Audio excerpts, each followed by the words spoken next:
2020 was the year we all looked forward to. It's the start of a new decade. It's the year of perfect vision. Or so we thought.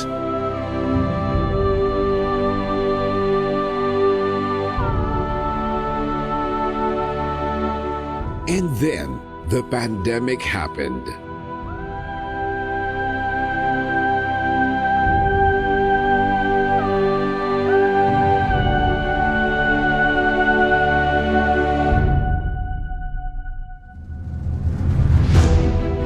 Now, 2020 has become the year that ushered in the new normal. But in spite of that, here in Creative Voices, we believe it's still the perfect year for your voice to be heard. This is Creative Voices 2020. Bigger, bolder, better. And yet still and always the home of the best Filipino voiceover artists.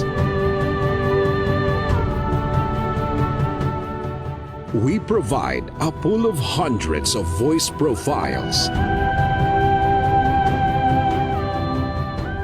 Male or female, young or mature, calm or energetic. In English, Tagalog, and other Philippine dialects. Tuloy ang kwento. Padayon ang istorya. Ituloy ti istorya. Istorya continua. Isundo may istorya. Padagos lang ang satuyang istorya. Padayon ang imo nga sugilanon. Tuloy ang kwento. An online platform for selecting, booking, and obtaining the perfect voiceover for your commercial, movie, corporate video, e-learning, telephone system, etc. You name it, we voice it. State-of-the-art recording studio, equipment, and software for a guaranteed crisp and clear audio quality.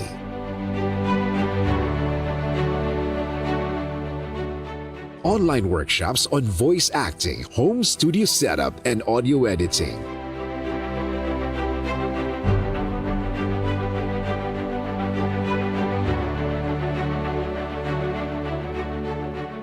We have produced over 2,000 graduates from VoiceWorks, our popular voice acting workshop since 2005.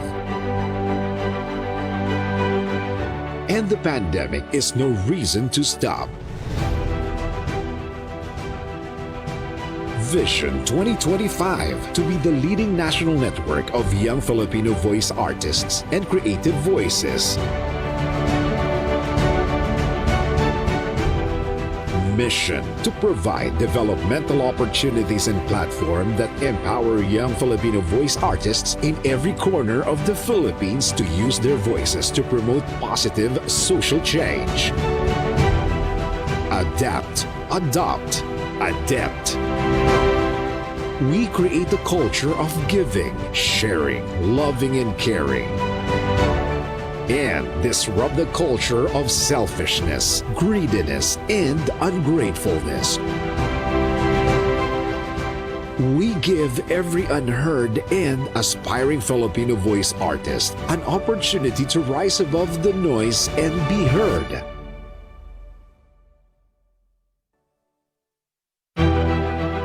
Be part of the new normal created by Creative Voices 2020. Join Certified Voice Artist Program. Creative Voices 2020 Vision 2025. Creative Voices Productions.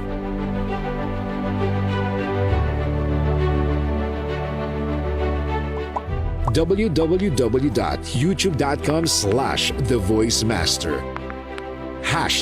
#VoiceFromHome. Dahil basta boses, creative voices.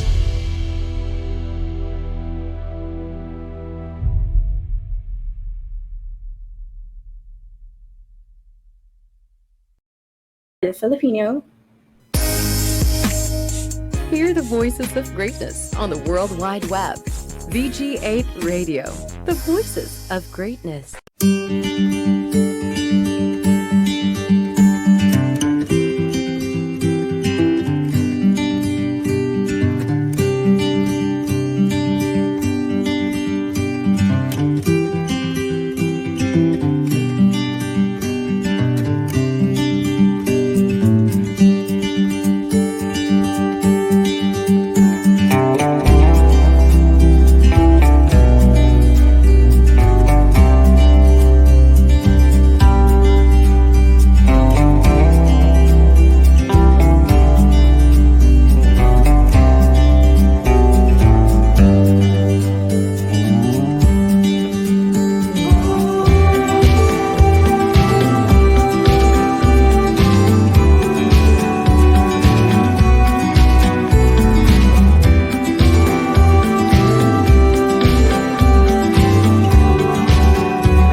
Narito na ang inyong bagong magiging Sunday afternoon habit sa VG8 Radio.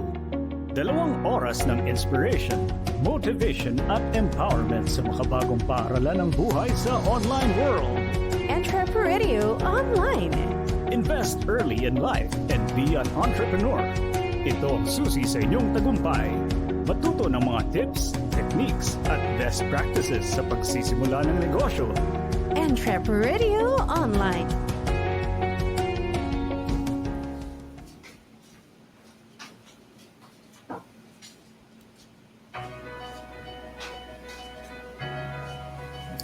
Magandang hapon mga ka-entreps! Narito na ang programa para sa makabagong Filipino entrepreneur.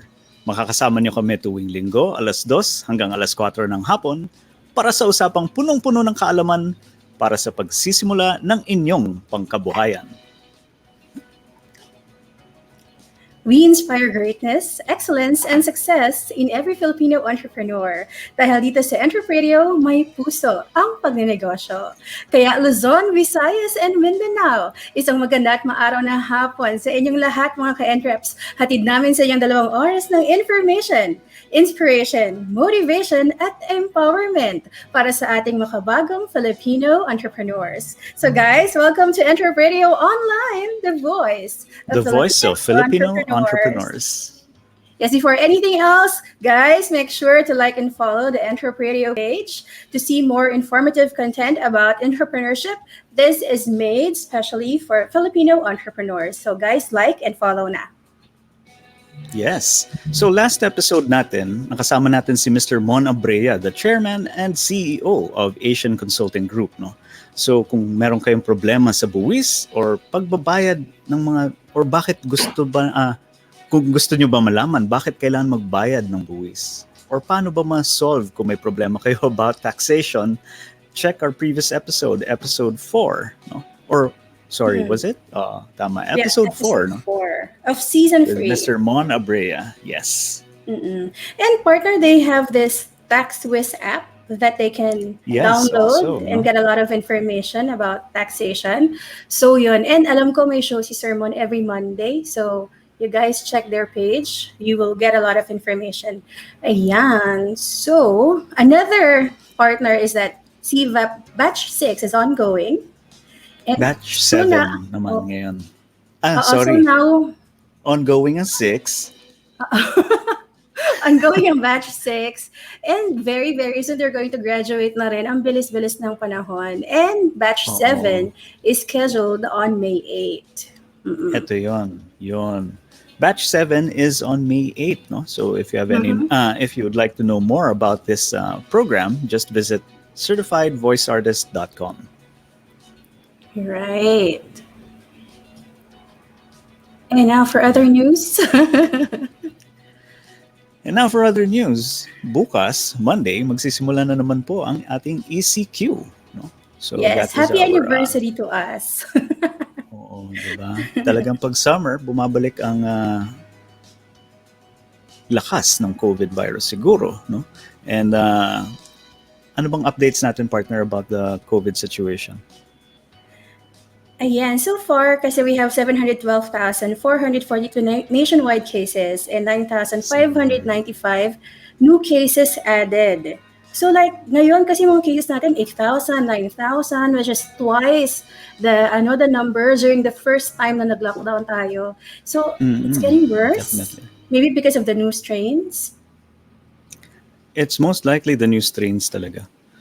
And so yun nga, this information was as of yesterday, no, March 27, and these statistics were taken from doh.gov.ph/COVID-19 tracker. No, so just check that page out for more information. And DOH actually has other information about the lockdown. So kung ano yung bawal, ano yung pwede. Actually, nakita ko kanina. So you can check that out as well. Yung mga pwede natin gawin, anong hindi pwedeng gawin, ano yung meron pa bang public transportation? You can check that out on the DOH page. Sabi nga nila, kailangan gamitin na daw ulit yung mga lumang quarantine pass, no? So mukhang gagamitin natin ulit talaga yan. So, by the way, we'd like to greet our viewers, no?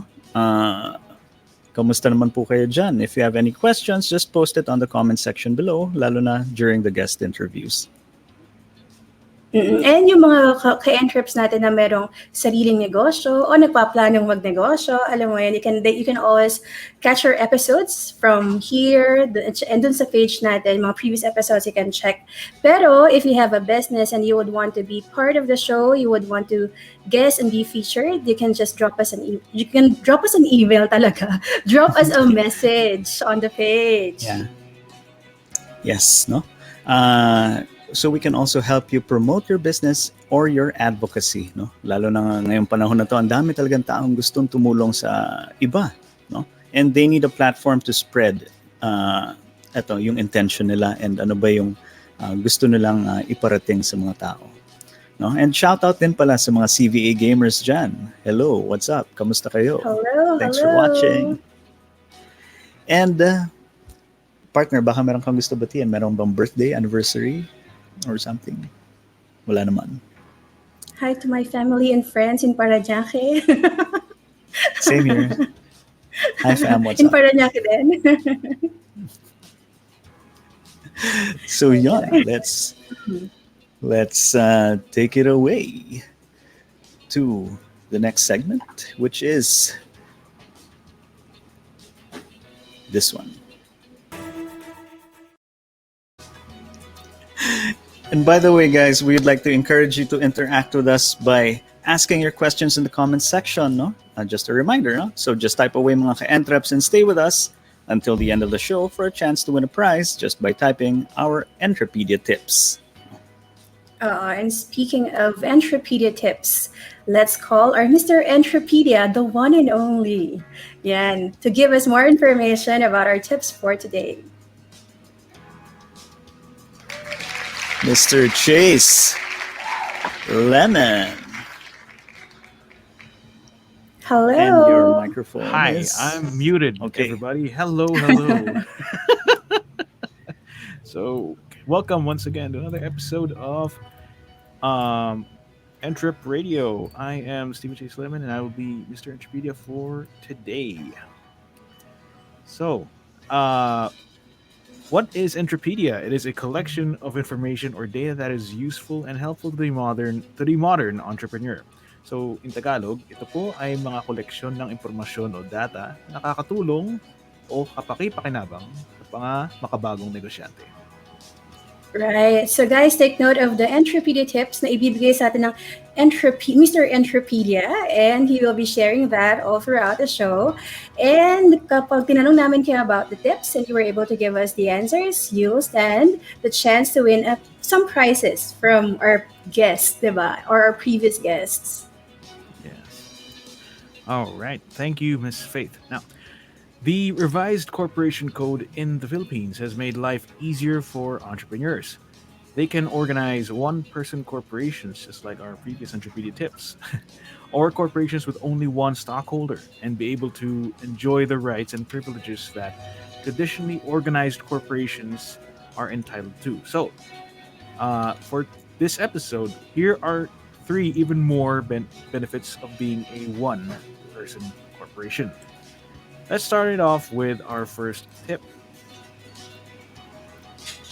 First tip for today is, for being an OPC, you are allowed foreign investors, but with exclusions. Now, one-person corporation is applicable to all in general, locals and foreigners who wanted to invest in the Philippines in such allowed areas under foreign investment rules in the Philippines, such as in business process outsourcing or BPO, knowledge process outsourcing KPO, rendering services, trading goods, or manufacturing.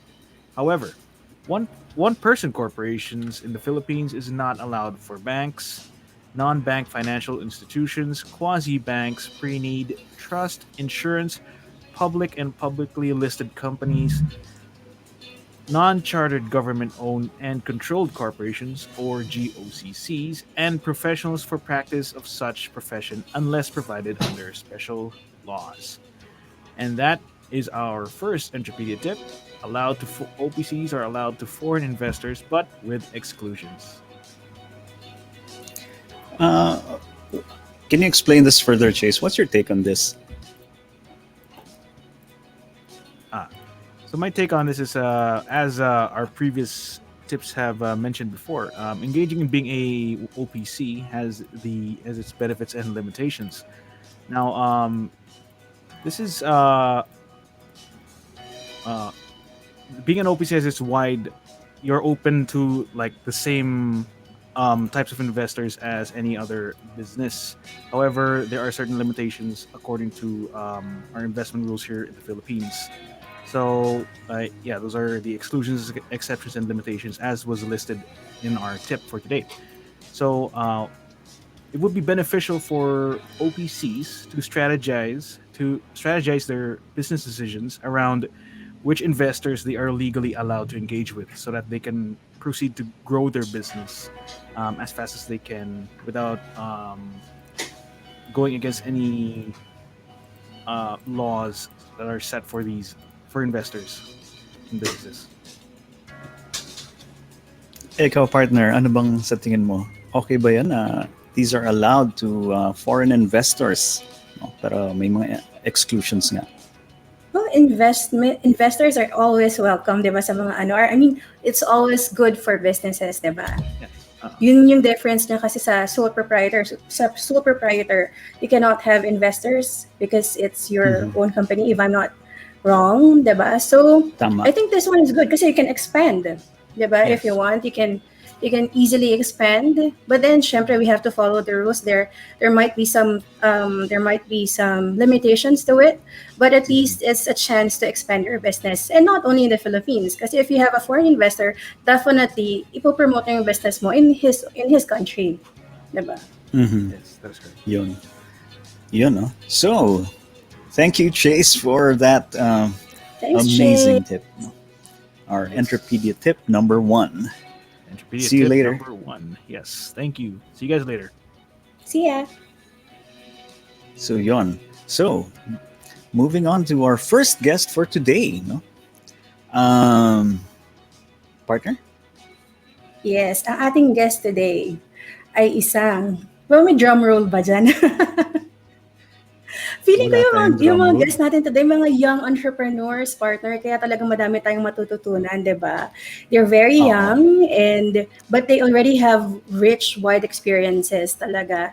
Yan. So ang ating guest today, he's a young entrepreneur with rich experience in social trade organization management, international trade and commercial expositions, business development, and public relations management. Grabe. And for more than 15 years, he brought business to thousands of entrepreneurs, especially the MSMEs, no? Franchisers, and community leaders. So, ladies and gentlemen, we present to you Mr. Rafael Canare. Hello, good Hi, afternoon. Sir Rafi. Hi, Sir Kamusta? Rafi. Hi. Welcome to EntrepRadio. Thank you.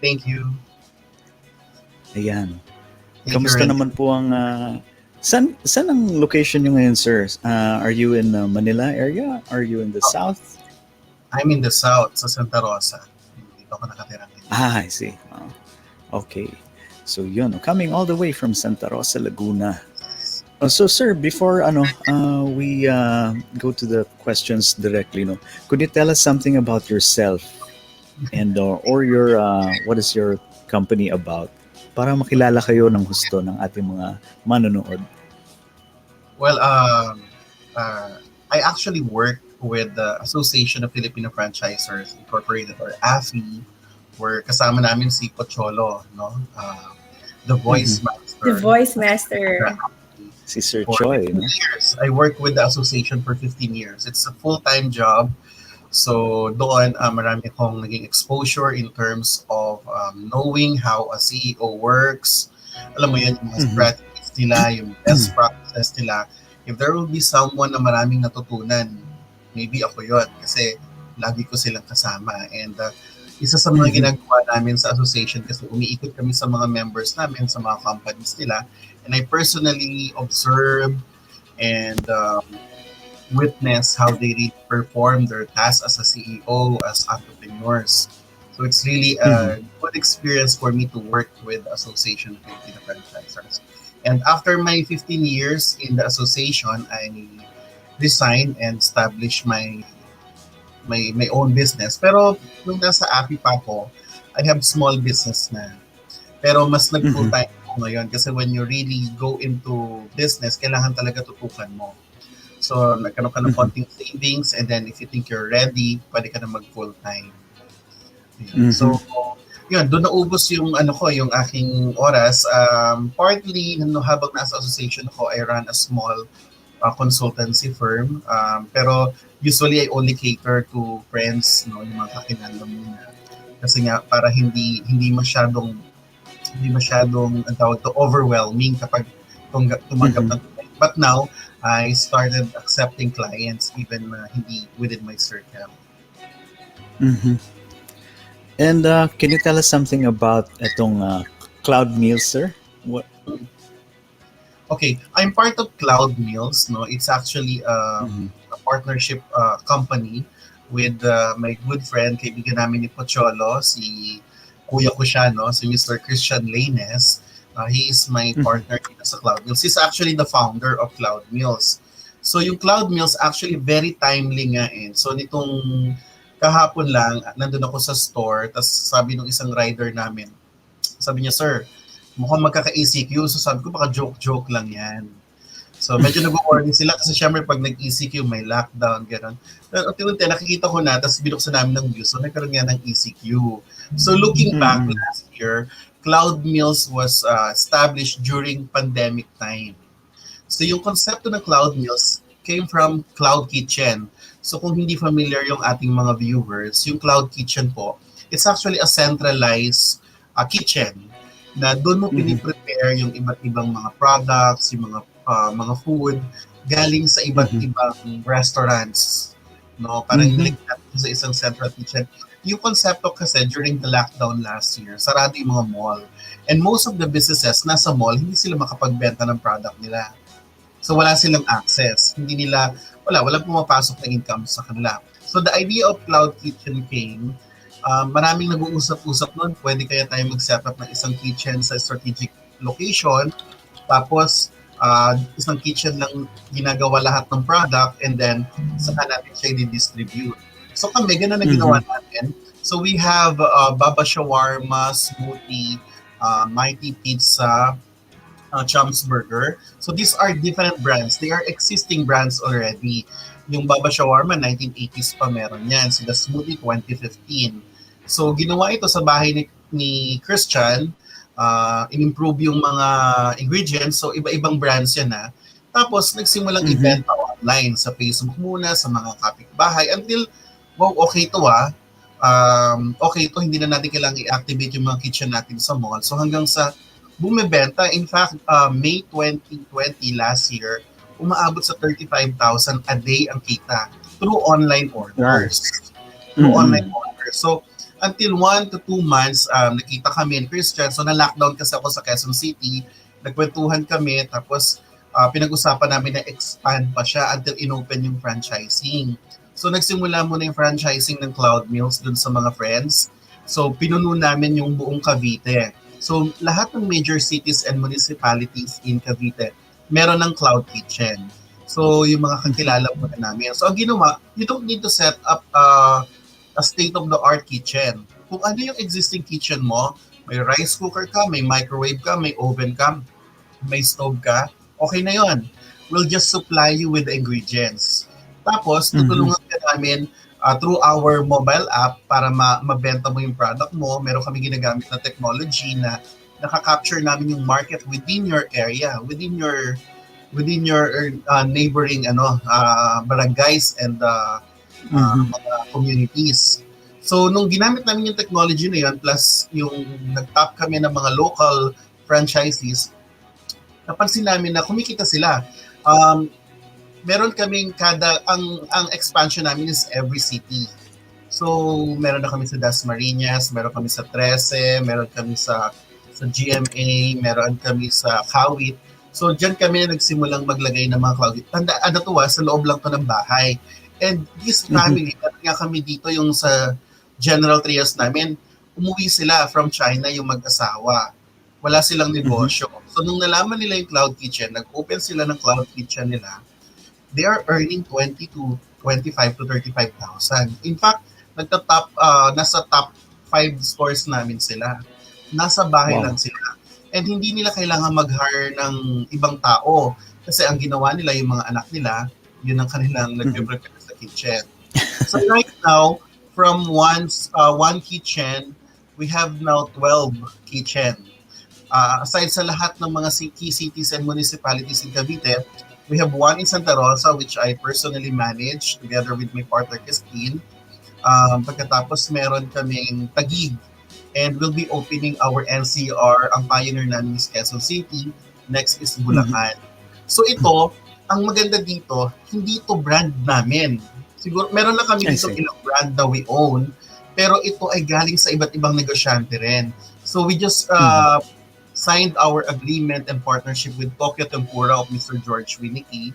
So, last week nagkaroon kami ng signing.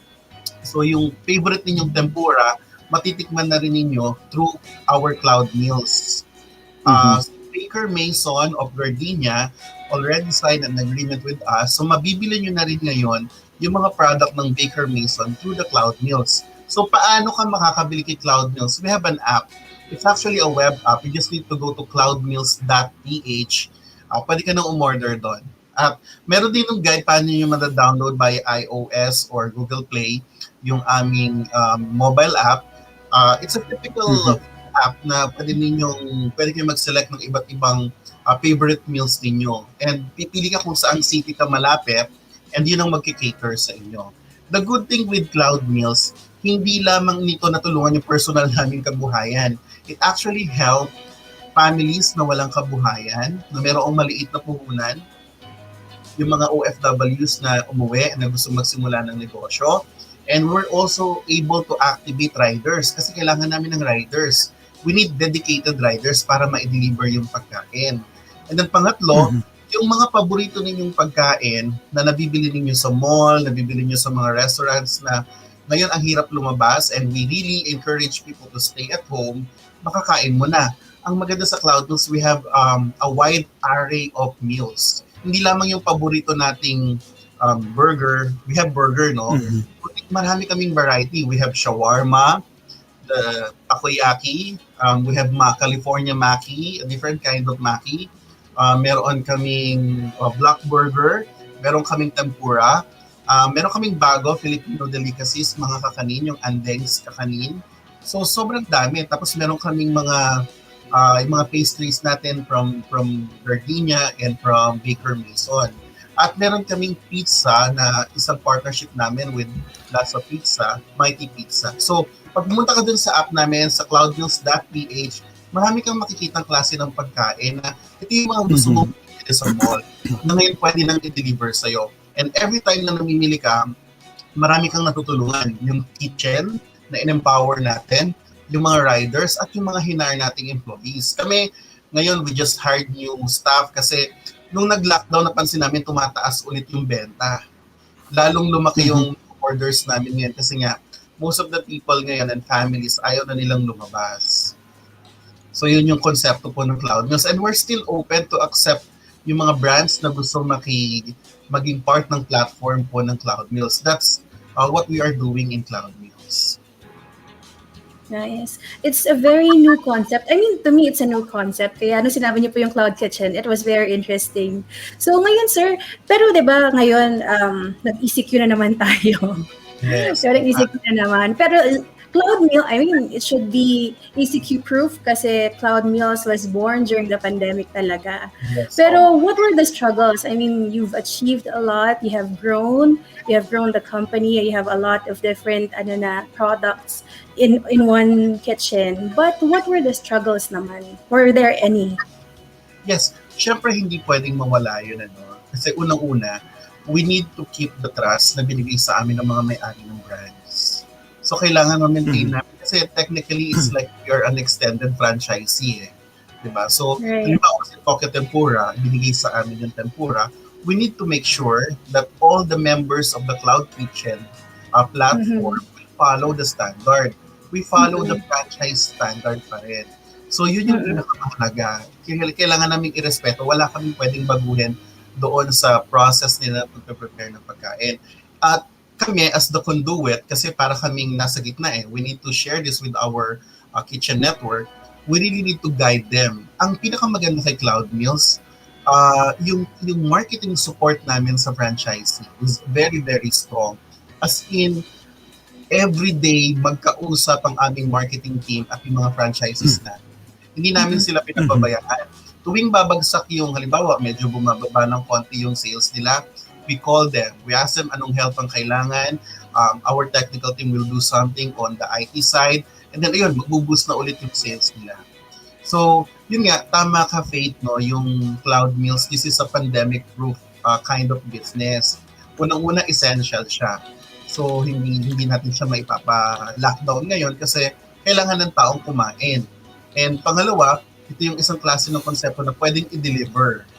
So, talagang siguro, sabi nga namin, syempre mas gusto namin walang pandemic, di ba? Mas gusto namin, actually kami meron na kaming dine-in, no? Hindi lang kami, ngayon wala kaming dine-in nung meron tayong lockdown, pero syempre gusto namin mga cloud kitchen natin, mas ma-empower sila kapag nag-back to normal na tayo. Kasi naka-ready sila at dine-in also.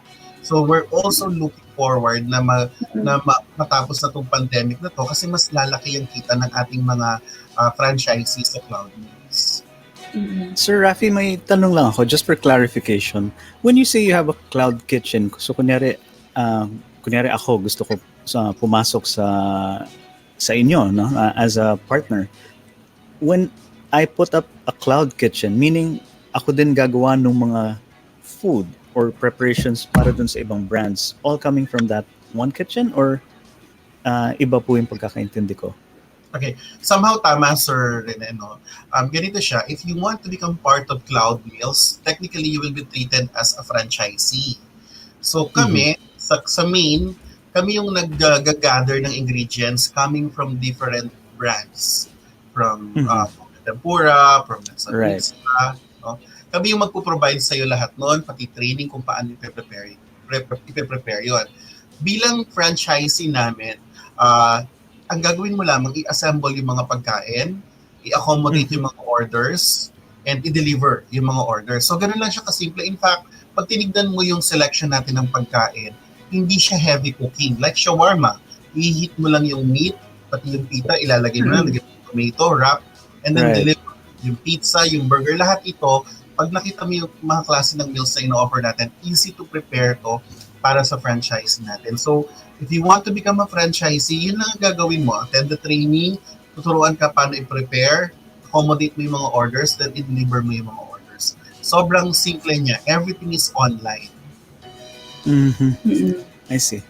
Thank you, Sir Rafi. Let me, lang yung kanina. Ang requirements namin kung gusto mo maging part ng Cloud Meals, hindi mo kailangan ng state-of-the-art na kitchen. Kailangan mo lang ng stove, ng casserole, kailangan mo lamang ng oven, or basic kung anong meron ka dyan. Kung wala ka, you can buy, like in takoyaki machine, yun, mga mura lang naman yun. Yung papagsil natin ng milk tea, these are very affordable equipment. Pero siguro 80% ng mga kailangan sa kitchen meron ka na nun. You can run. Actually, kung tomorrow gusto mo, we can provide everything basta may gamit na. We can run Set up na natin. Mag-franchise yung Sales talaga no? Alam mo, maganda dito, ang maganda kasi dito sa system namin, hindi mo kailangan ng strategic location. Ibig sabihin, hindi mo kailangan sa mall, hindi mo kailangan sa area. Foot traffic, wala na. Oo, kahit alam mo, meron kaming franchisee, yung sobrang tagong-tago yung kanyang kitchen. Pero nagta-top 1 yung aming 13, yung Capitol sa Cavite. Nung dinalaw sila, sabi ko, wala siya sa main town proper. In fact, parang garahe lang sila. Pagpasok mo sa looban pa sila. Pero sila yung nagta-top 1 kasi our presence online is very, very effective. So yung talagang marketing strategy na ginagamit ng Vigoro at ng Cloud Mills, sobrang ganda. Kaya yung kanilang sales tumataas. Ang pinakamahalaga dito, and as also to share also to all the entrepreneurs, is really the marketing support. You really need to support your franchise in terms of marketing, to which Cloud Mills is very strong in that. Which actually, Sir Rafi, leads me to the next question. Gaano ka-importante ang social media sa business po ninyo? Okay, social media, isa siya sa mga platform na ginagamit ng Cloud Mills. Napakahalaga kasi ngayon, I think, triple of our population, di ba? Yung ibang tao nga dito, parang dalawa ang account nila sa Facebook. Cellphone. merong totoong account, may fake account. Yung iba parang meron silang talaga personal account, meron pang public lang, no? My page. Yes, mahalaga ang social media presence natin kasi nandiyan na ngayon eh. Nandiyan ang market natin. So kailangan talaga you're online. You're always online. And kung meron kang halimbawa nasa e-commerce ka or you put your business on Facebook or Instagram, you have to make sure, sa amin napakahalaga ng first 1 minute masagot mo yung inquiry. Right. No? We're using a system na dadagsain ka ng maraming queries. Pero nakasalalay sa'yo kung paano mo i-convert yun into sales. So yung first 1 minute mo kailangan masagot mo kasi lalo na to pagkain to, nagugutom to, naghahanap agad to ng mabilis na sasagot sa kanya. Ganon. Make sure you have an online presence, and when you have an online presence, aside you post regularly relevant items na nandun sa wall mo, you make sure that whenever you have inquiries, you immediately reply. So, sir, do you also train, kung kunwari, if there's a franchisee na who would want to be part of Cloud Mills, do you also train them in social media? Like, how do you manage your accounts? How do you respond to queries, yung mga customers, paano mong kakausapin? Do you have a training like that? Yes. Meron kami. Before we activate a certain kitchen, kailangan natapos nila yung training na yun on yung pagmamanage ng kanilang platform, yung pagmamanage ng kanilang social media, lalo na yung mga chat and queries. Meron kaming training nun. Pangalawa, kahit na-train na namin sila, talagang 24/7. Kasi actually kami, kahit ayaw namin, kasi ang operations lang naman namin usually, halimbawa kami 8 a.m. to 8 p.m. Pero ang social media kasi, 24/7 yan eh. In fact, may mga order inquiries kami, pumapasok siya alas 2, alas 3 ng madaling araw. So, kami sa Cloud Mills, naglagay kami ng pang 24/7 na sasagot on behalf of the franchisee. Kasi that's really important. That's really important. Ayun, isang tip din yun. Alam niyo karamihan na kung nasa food business kayo, karamihan ng order inquiries nasa madaling araw. Yan, mga 2 o'clock. Lalo na yung mga nagpupuyat. So marami kasi definitely. Nung panahon ng pandemic, nag-iba yung body clock, so naging nocturnal sila. So ginugutom. Ngayon, the government allows 24/7 kapag food. So, pwede kayong umorder. Kaya lang, sa amin kasi, hindi pa namin ina-activate yung, kasi most of our stores and kitchen nasa province naman eh. So, pero yung mga cities namin, nakaka-experience kami ng madaling araw. So, ang ginagawa na lang namin, ina-advance order namin for the next day.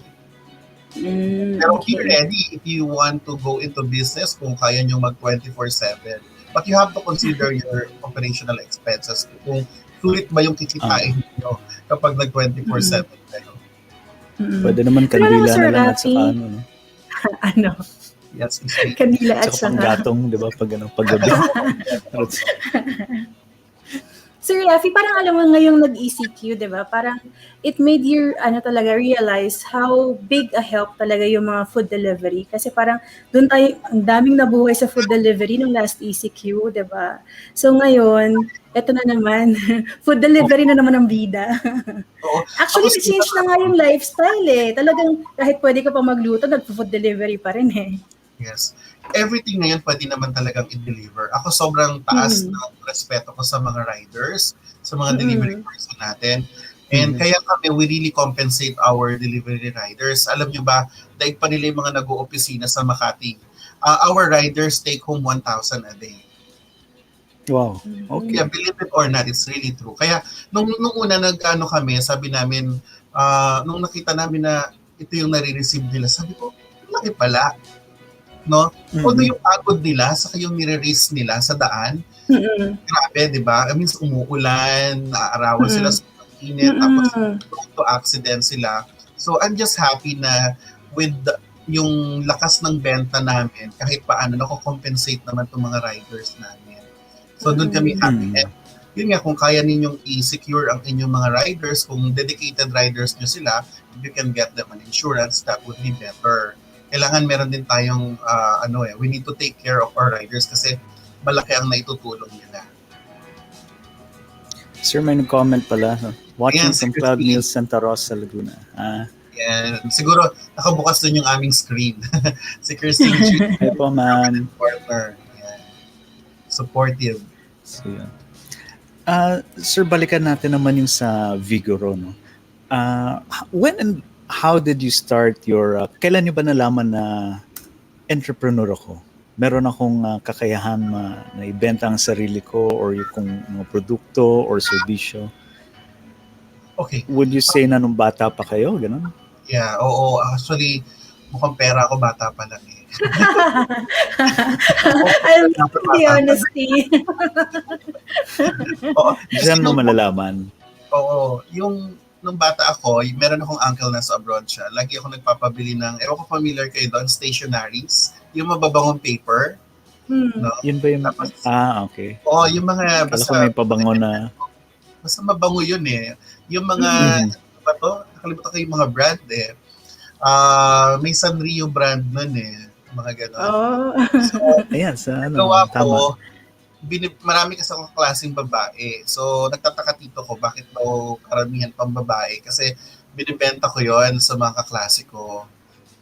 Yun. So, saka ako naman, ayan, nagbebenta ako noon. Tapos, meron kasi kaming parang hardware and junk shop sa Bataan. Every Saturday, instead na makipaglaro, tumutulong ako sa grandfather ko. Meron kaming, hindi ko alam kung familiar kayo sa bearing. Nililinis yun. So, kada linis noon, 5 piso. Yan. Tapos, sa umaga yon, pagdating ng hapon, meron kaming bike store sa kabilang bayan naman. Pupunta ako doon sa bike store. Ako yung magkakaha. Ang sahod ko doon, 20 pesos a day. Ano pala ako ng elementary? May 25. Oo. 20. Malaki na pala, no? 5 per bearing. Pound ko na yun for a week. Kaya hindi kami lumaki kapatid. We don't ask money from our parents. Kasi yun yung turo nila lagi sa amin. Ang lagi niyang sinasabi ng nanay ko, may pinatago ka ba? Diba? Kaya hindi kami pero kasi wala naman kaming pinatago. No? Pero our parents taught us to be generous. No? Kaya kapag uuwi ako noon, may sister ako, lagi ako may pasalubong sa kanya, yung mga kapatid ko. Ayun. Tapos, naalala ko, nagbebenta ako ng brownies. Nung high school naman ako, ang ginagawa ko, binabalikan ko yung mga teachers ko nung elementary. Meron kasi kaming kapitbahay, magaling siya mag-bake. So, binibili ko sa kanya ng 60 pesos, binibenta ko ng 100 sa mga teachers ko.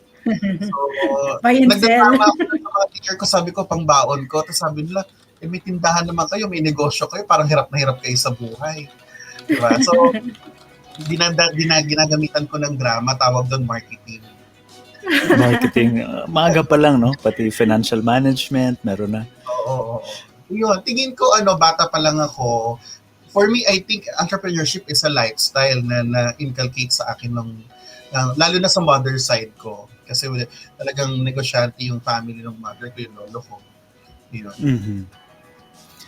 So, do you think this was a big influence sa how you are now? I mean, Yes. nadala niyo talaga siya. Totoo yun. Big influence yun. Pangalawa, yung need mo sa buhay eh.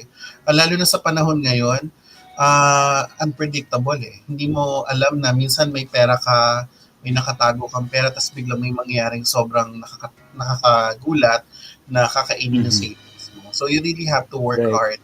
Kailangan marami kang pagkukunan ng pera, hindi lamang isa.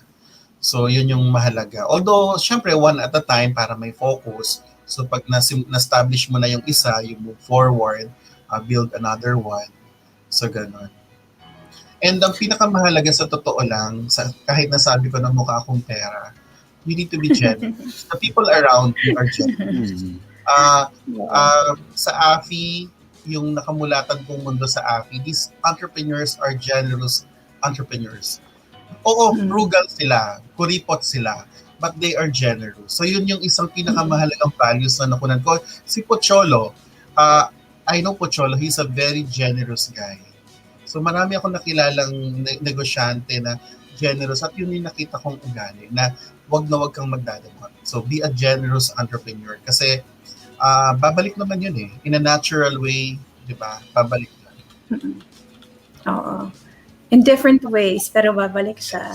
Pero that's one thing, no? That's one thing about being an entrepreneur kasi parang you get to be a blessing din. Na parang you don't, as much as you give, din yung babalik sa'yo. Nakakatawa. Kasi ngayon yung mga entrepreneurs natin, partner, napapansin ko, no? Hindi lang sarili talaga lang iniisip nila. They think about their employees, they think about the people around them, they think about the society, or kunwari barangay or local government. Hindi na siya pang sarili na lang ngayon, no? Yeah, I agree on that.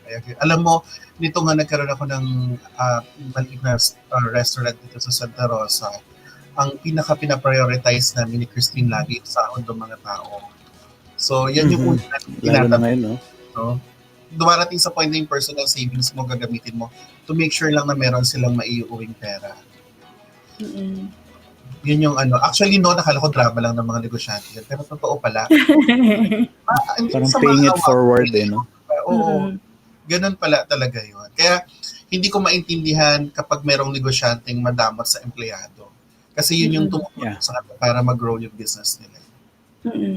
Kasi totoo yung partner, if you love your employees, 'di ba? If they feel na yung needs nila, yung pinaprioritize mo yung mga needs nila, they would feel it and they will love you back. They will love the company back. And you don't have to really watch over them every time kasi they will do their best dahil alam nilang inaalagaan motivated sila. Security sila. Oo. Pero just to share din, alam mo isang wisdom na natutunan ko sa partner ko kay Brother Kristian. Tama na maging generous ka, but you have to make sure that you planted to a good soil. No? Hindi lahat tutulungan mo. Pwede kasing pusuhin ka eh. Pwede kasing, alam mo yun, hindi ka naghahanap ng kapalit. But you have to make sure yung tutulungan mo will grow, will be empowered. Hindi siya yung, iba pagtatanim ka naman, hindi naman kailangan maganda yung soil para mag-grow siya. So para hindi sayang. Kasi the reason that we are helping people, we're empowering people, kasi kailangan natin ng kasama na tutulong sa atin to change this country, to change our community. I think yan yung isang call bakit ako naging entrepreneur because I want to change our country. No, yun yung isang I think pareho kami doon ni Pocholo eh.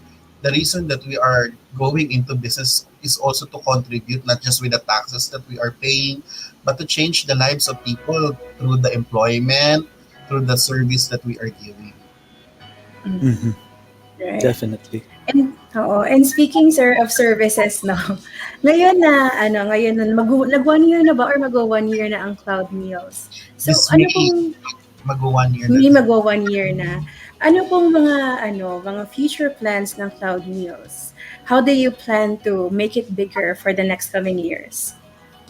Okay, so we're very excited kasi I'm excited for Brother Kristian kasi nga magwa 1 year na yung Cloud Meals. At nakita namin how every month nagkakaroon ng mga development and changes. So aside from may mga bagong brands na papasok under Cloud Meals, we will really expand nationwide. So yan yung isang pinakaabangan namin, yung pag-expand namin especially sa North Luzon, sa Central Luzon. So yan yung mga exciting plans namin. And we're very happy din na yung mga franchisee namin, napoprovide namin sila ng mga bagong development doon sa mga products, sa mga i-offer nila, and even yung mga marketing strategy, laging merong bago. Kaya yung 1 year na to will really mark a milestone to the organization na marami for our franchisees. Ayun. And if buong Also, Pilipinas meron ng Cloud Meals, no? Yes, yun ang goal natin. Kasi lalo na ngayon, di ba? Very, talaga yung online natin, yung convenience na napapadeliver mo yung pagkain na gusto mo. slowly but surely yan. No? Yes. Sir Rafi, meron ba kayong mga promos or marketing events na you'd like to share now sa ating mga viewers? No? Actually, we have some, yung sa mga menu pala natin. No? Pwede rin natin i-share.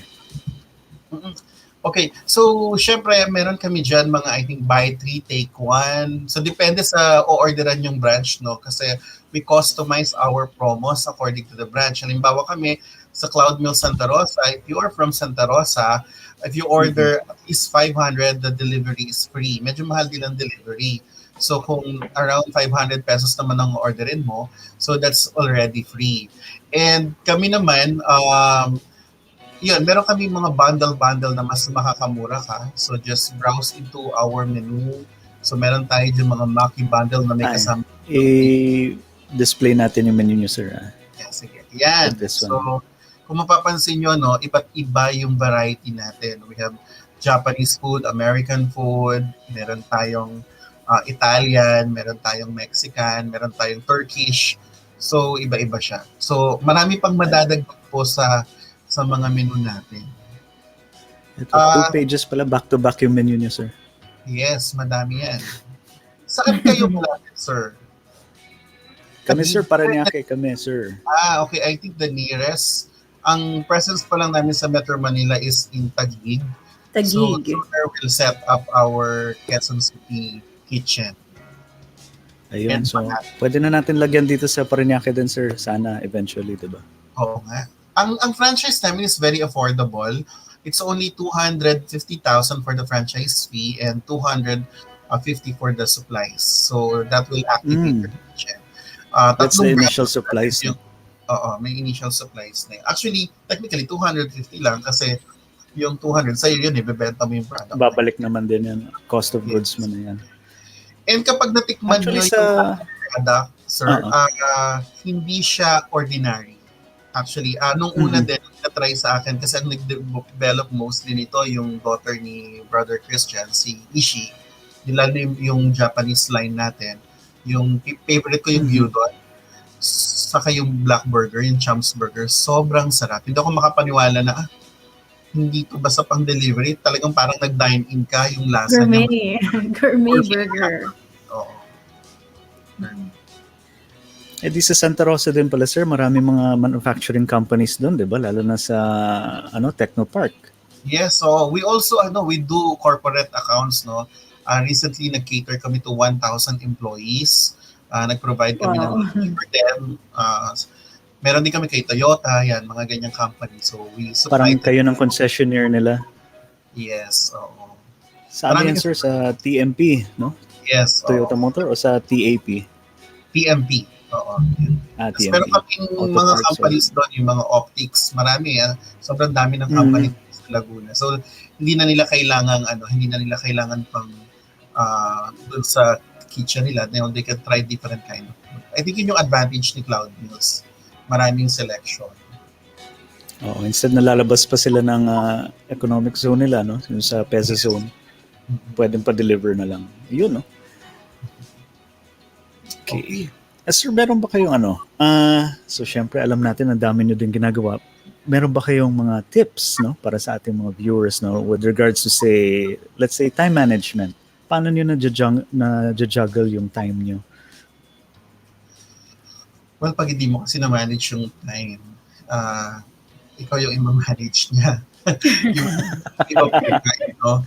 So you really have to, actually ako, just to share, every year, ito consistent po, no? Every year, either gawin ko siya end of the year or start of the year. Like, I really do personal retreat, even without a facilitator. Nagpupunta ako ng Tagaytay, which is just 30 minutes away from Santa Rosa. Nagsispend ako ng whole day, really planning. First, I started with God. Nagpunta ako sa church, we pray, siguro half day yung prayer. And then the rest of the day, I'll start writing all my plans. And then, after ko siyang isulat, i-review ko siya, bago ko umuwi, I'll go back to the church and pray about it. So it's really planning, no? That's how you should manage your time. So yun, you prioritize your goals. So usually mga 5 items lang naman. Kapag masyadong marami, mahirap i-manage. So alisin mo yung hindi masyadong importante. So piliin mo lang, gawa ka lang ng top 5 mo na priorities mo. So, yun yung simulan mo, doon ka muna mag-focus. I think, focus ka doon sa pinakamahirap at pinaka-importante. Kasi kapag hinuli mo yon, kasi nga, importante siya kasi hinuli mo, baka manganak ng problema yun eh. So, unahin mo yung pinakamahirap at pinaka-importante. Pero ang pinaka-importante dito, you offer to God your plans, no? Basta mahalaga you make plans, no? Sabi Lord will be the one to determine it afterwards. So you make plan. Right. So that's for time management, sir. Yeah. Sir, ngayon, di ba, parang you've been an entrepreneur since young. Namimigay ka ng station, nagbibenta ng stationery. Hindi namimigay, walang bigay-bigay. Nagbibenta. Nagbibenta siya ng Sanrio. Kung kaklase kita, sir, bumili ako nun. Gusto ko ng Sanrio. Oo. Kasama ko sa clientele mo. So yan, from being an entrepreneur since young, ano po ang mapapayo ninyo sa mga entrepreneurs na bago pa lang, yung nagsisimula pa lang ngayon? Enjoy mo yung challenges. Huwag kang matatakot sa challenges. Nung una hesitant ako, alam nyo, ang tagal ko sa AFI, 15 years, ang bagal kong tumalon. Kasi nag-business na ako before my 15 years work sa association, no? Ang dami ko na pinasok na formal business talaga. Na-trauma ako ng na-trauma doon. Pero nung ready na ako, mas na-realize ko yung challenges, yung mga pinagdadaanan, sobrang dapat ma-excite ka kapag may pinagdadaanan kang problema. Kasi pag na-solve mo yun, grabe, yung mga susunod, manina lang sa'yo. Yun yung it's actually more on psychology. You have to put a good mindset to you na hindi mo titignan yung problema, nakakainin ka. But you have to really look at the problem to mold you. Sabi nga nila, di ba, yung clay, when you try to mold the clay, kailangan malambot para maging maganda siyang jar. So, yun, kailangan mo i-soften yung heart mo. Kapag meron ka pinagdadaanan na problema, just learn and enjoy and endure yung problem kasi marami kang matututunan dyan. Kasi kapag in-skip mo yung problema, mas malaking problema. No? Pag in-skip mo yun, kasi hindi mo na alam haharapin yung susunod. And isa sa number 1 na natutunan ko sa partner ko kay Kristian, don't be emotional. Business, wala siyang emotion. No, wag mo lagyan ng emotion. Be objective in all your decision making. Be objective. Lagyan mo siya ng metrics, lagyan mo siya ng guidelines kapag gumagawa ka ng desisyon. Huwag mong gamitin ang emotions mo in making decisions, pero gumamit ka ng mga parameters. Halimbawa, you need to let go of your employee. So, gawa ka ng parameters, bakit mo siya i-let go? Kasi pag naging emotion, mabait naman siya, kailangan niya ng trabaho, pero mako-compromise yung business mo, mas maraming maapektuhan na empleyado. So, ikaw yung talo. Pero pag gumamit ka ng mga parameters, hindi ka guilty kasi sumunod ka lang doon sa parameters na naset mo. So, that's how you try to be objective and not emotional in decision making. Dati-rati kapag nagtatagal na empleyado, hindi ko yun kaya.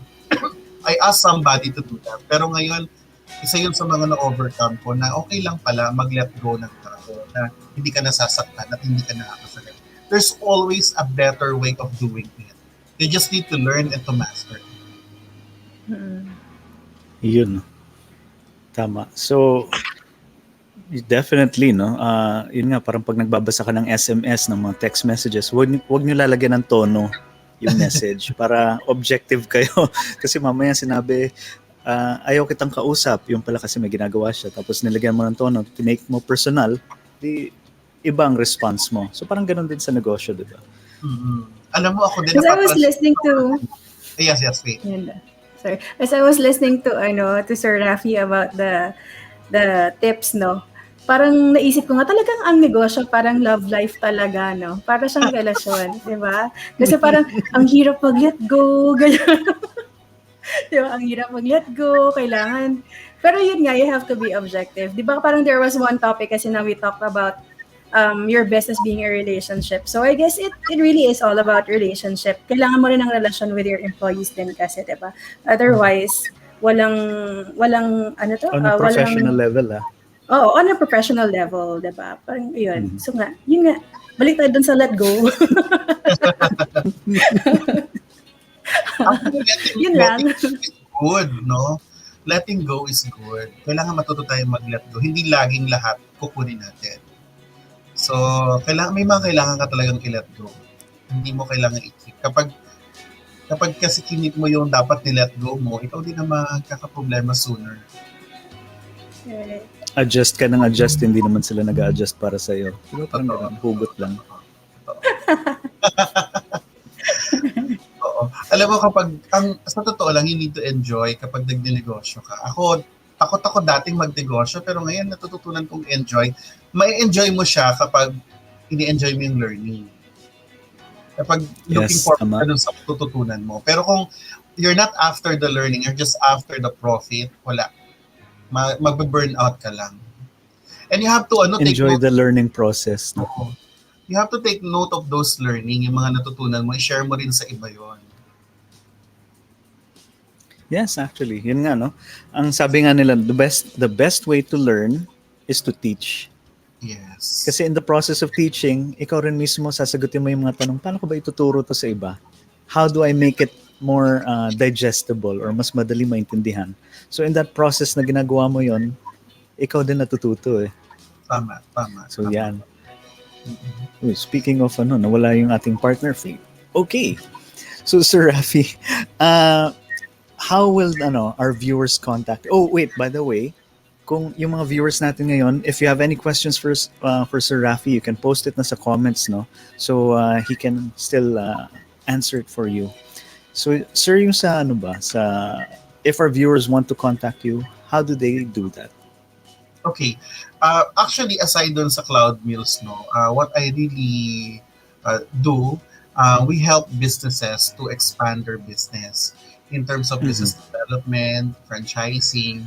So ito yung mga ginagawa namin. And we also sit down to do focus group discussion and evaluate on what are the opportunities, potentials of your business. So that's what we do with Vigoro. Si Vigoro kasi, we manage business units yung itulad ng Cloud Mills, and then we also do social media and digital marketing, and then we do business development.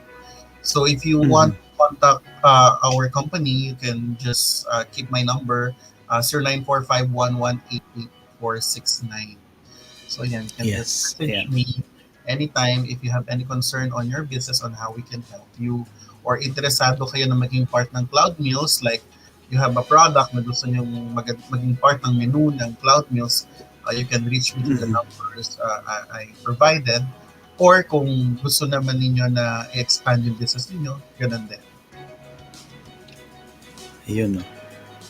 Those are the details. Yes. My email address is rafigccanare@gmail.com.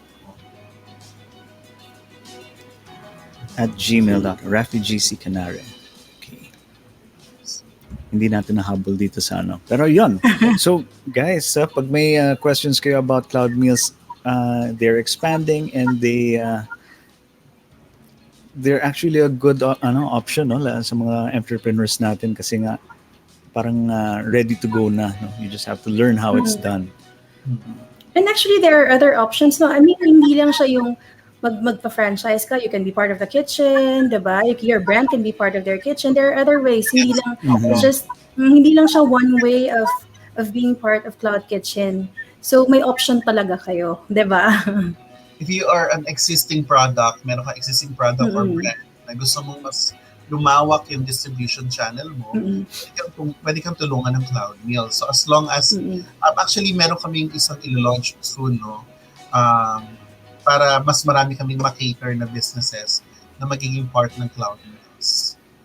Yan. Marami nakikipag-usap sa amin ngayon na gusto talaga maging part ng Cloud Meals kasi nga mabilis, no? Mabilis yung naming ma-dispose yung mga products nila and maganda yung marketing strategy nila. Yung one of our guests, diba, like, Cavite din sila, diba? Pasta Pockets. Or ano ba to? Business matching? Business matching tayo ngayon sa EntrepRadio.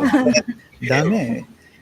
Actually, lots of pizza nandiyan na din pala. Actually, pasta, yung lots of pizza, di mo na-guess din natin, pero it's already part of Cloud Meals. Yung Pasta Pockets naman, yun interesting talaga yung product nila. I haven't seen anything like that as hanggang ngayon, wala pa. So that would be a good pati ngayon diba? Big box of chicken, BBC. Yan, Cavite din yan. Wow, dami ba? Daming negosyo sa Cavite. Daming negosyo. Actually, ang ganda ng generation natin ngayon, no? Yung mga businesses maraming creative, unique concepts na lumalabas.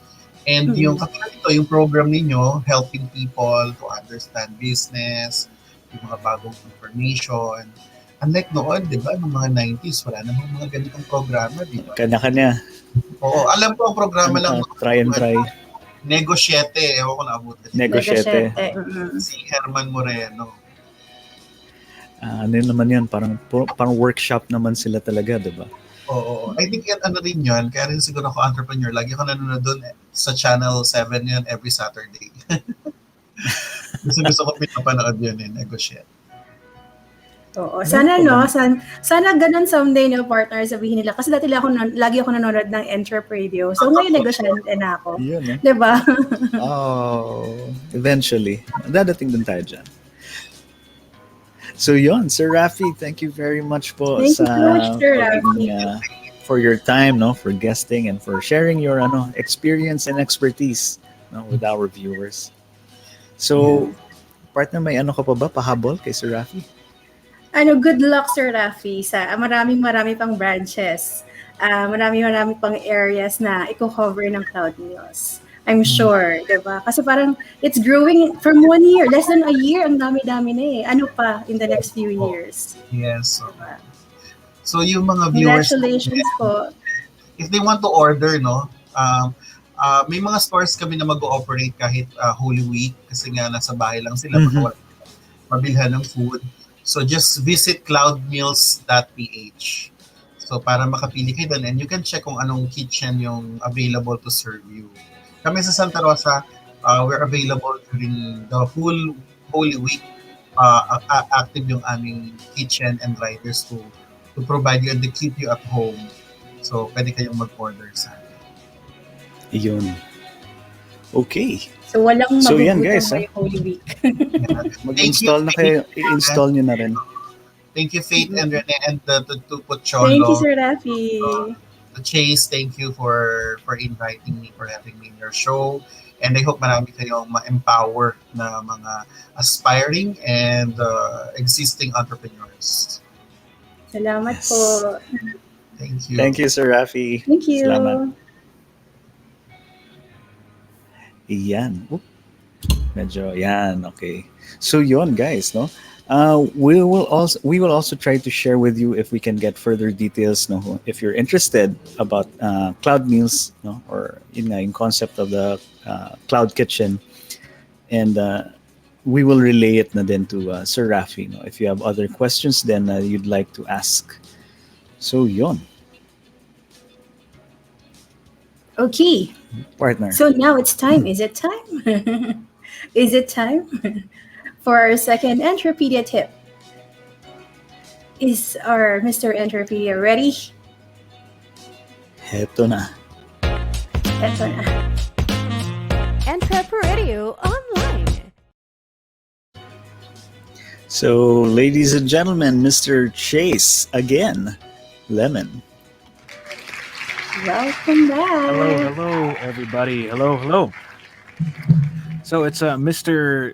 Chase Lemon, not Mr. Chase Lemon again Lemon. So anyway, Again, Lemon. welcome back to our Entropedia tips. Let's proceed to Entropedia tip number 2. So for OPCs, there is no minimum paid capitalization.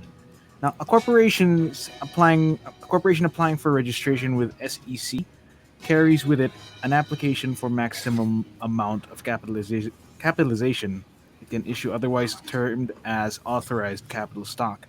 That could be subscribed or subscribed capital, also known as subscribed capital stock, and paid up capitalization. Wow, that's a lot of words. Excuse me. Either fully or partly upon the application for registration or during its lifetime.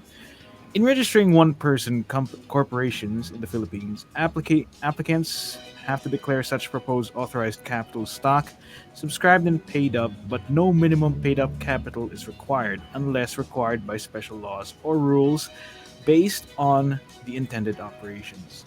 For example, lending investor businesses require a minimum paid-up capitalization of at least 1 million pesos. So for OPCs, there is no minimum paid-up capitalization. And that is our second Entropedia tip. OPCs have no minimum paid-up capitalization. No, I guess the tip in itself is self-explanatory. So, yun na nga, no?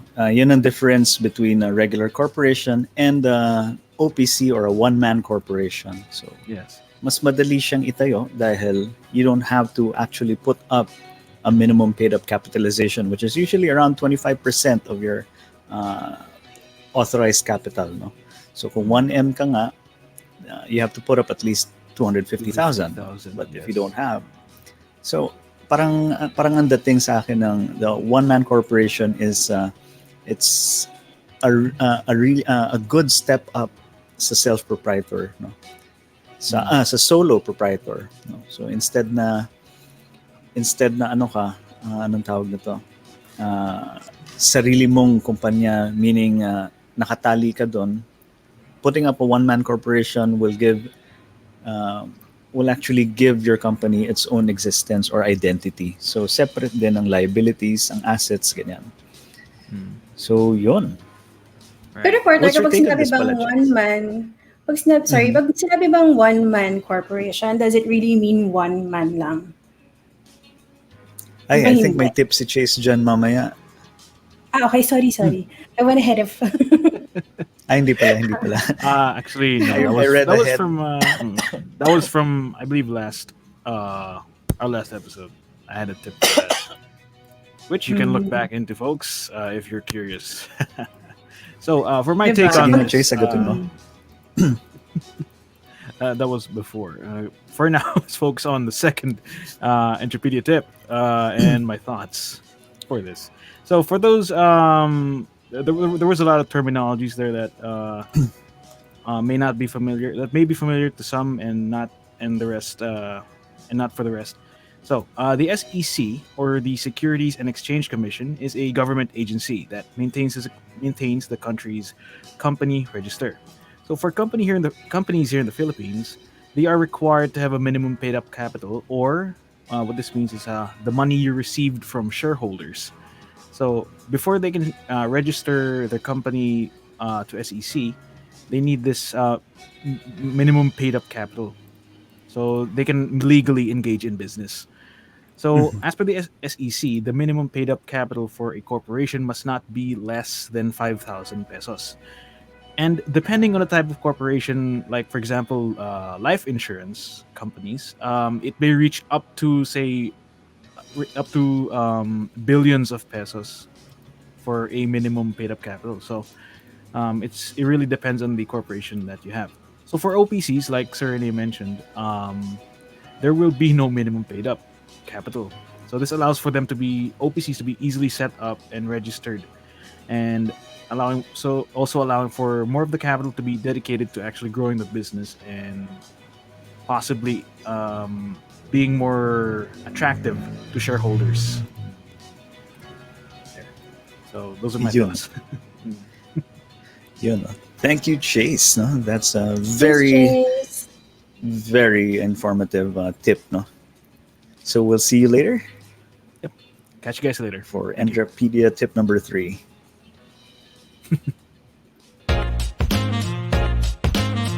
EntrepRadio Online. So, guys, our next guest for today is Drum roll. Yeah. Our next guest actually is recognized as a savvy leader with a passion to champion the homegrown entrepreneur. He has 20 years executive management experience working with multinational environment, and under his belt, he is a visionary thinker with global perspective and entrepreneurial drive, which sets him apart as a business development expert, marketing strategist, branding guru, and tactician. He is Parang also brilliant at the talaga. forefront. No? Oo Aha. nga. Talagang makikita mo yung specialization. Yun nga, no? He's also at the forefront of innovation as an international eco-sociopreneur, mixologist, financial planner, life-affirming specialist, motivational book author, food connoisseur, and pioneer homegrown ASEAN mentor. No? Ladies and gentlemen, gentlemen, sorry. We present to you Mr. Clarke Mr. Nebrao. Clarke Nebrao. Yan. Hi, Good sir. afternoon, Good afternoon. Rene. Good afternoon, Faith. Good afternoon to our televiewers. I'm super excited to actually join you this afternoon. Ayun, no? Hi, sir. So, sir, kamusta naman kayo? Saan kayo located, sir? What area are you in now? I'm actually located here in Los Baños, Laguna.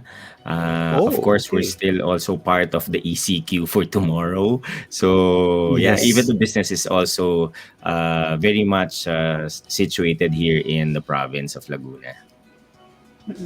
So coming from Los Baños, wow, layo, no? I mean, yeah, but still sakop talaga tayo. We're all in the same bubble as per se. No? Yes. So, Sir Clarke, could you tell us something about yourself and your business, no? Para dun sa mga Siguro viewers natin na hindi pa nakakakilala sa inyo. Ayan. I'm very passionate on food processing. Siguro yun ang pinaka tawag doon gist nung what I do best. It's really into food manufacturing. I ventured as the pioneer entrep for the business into turmeric. So anything into the turmeric business, we pioneered that industry, and then at the same time we started also and pioneered the banana chips with salted eggs.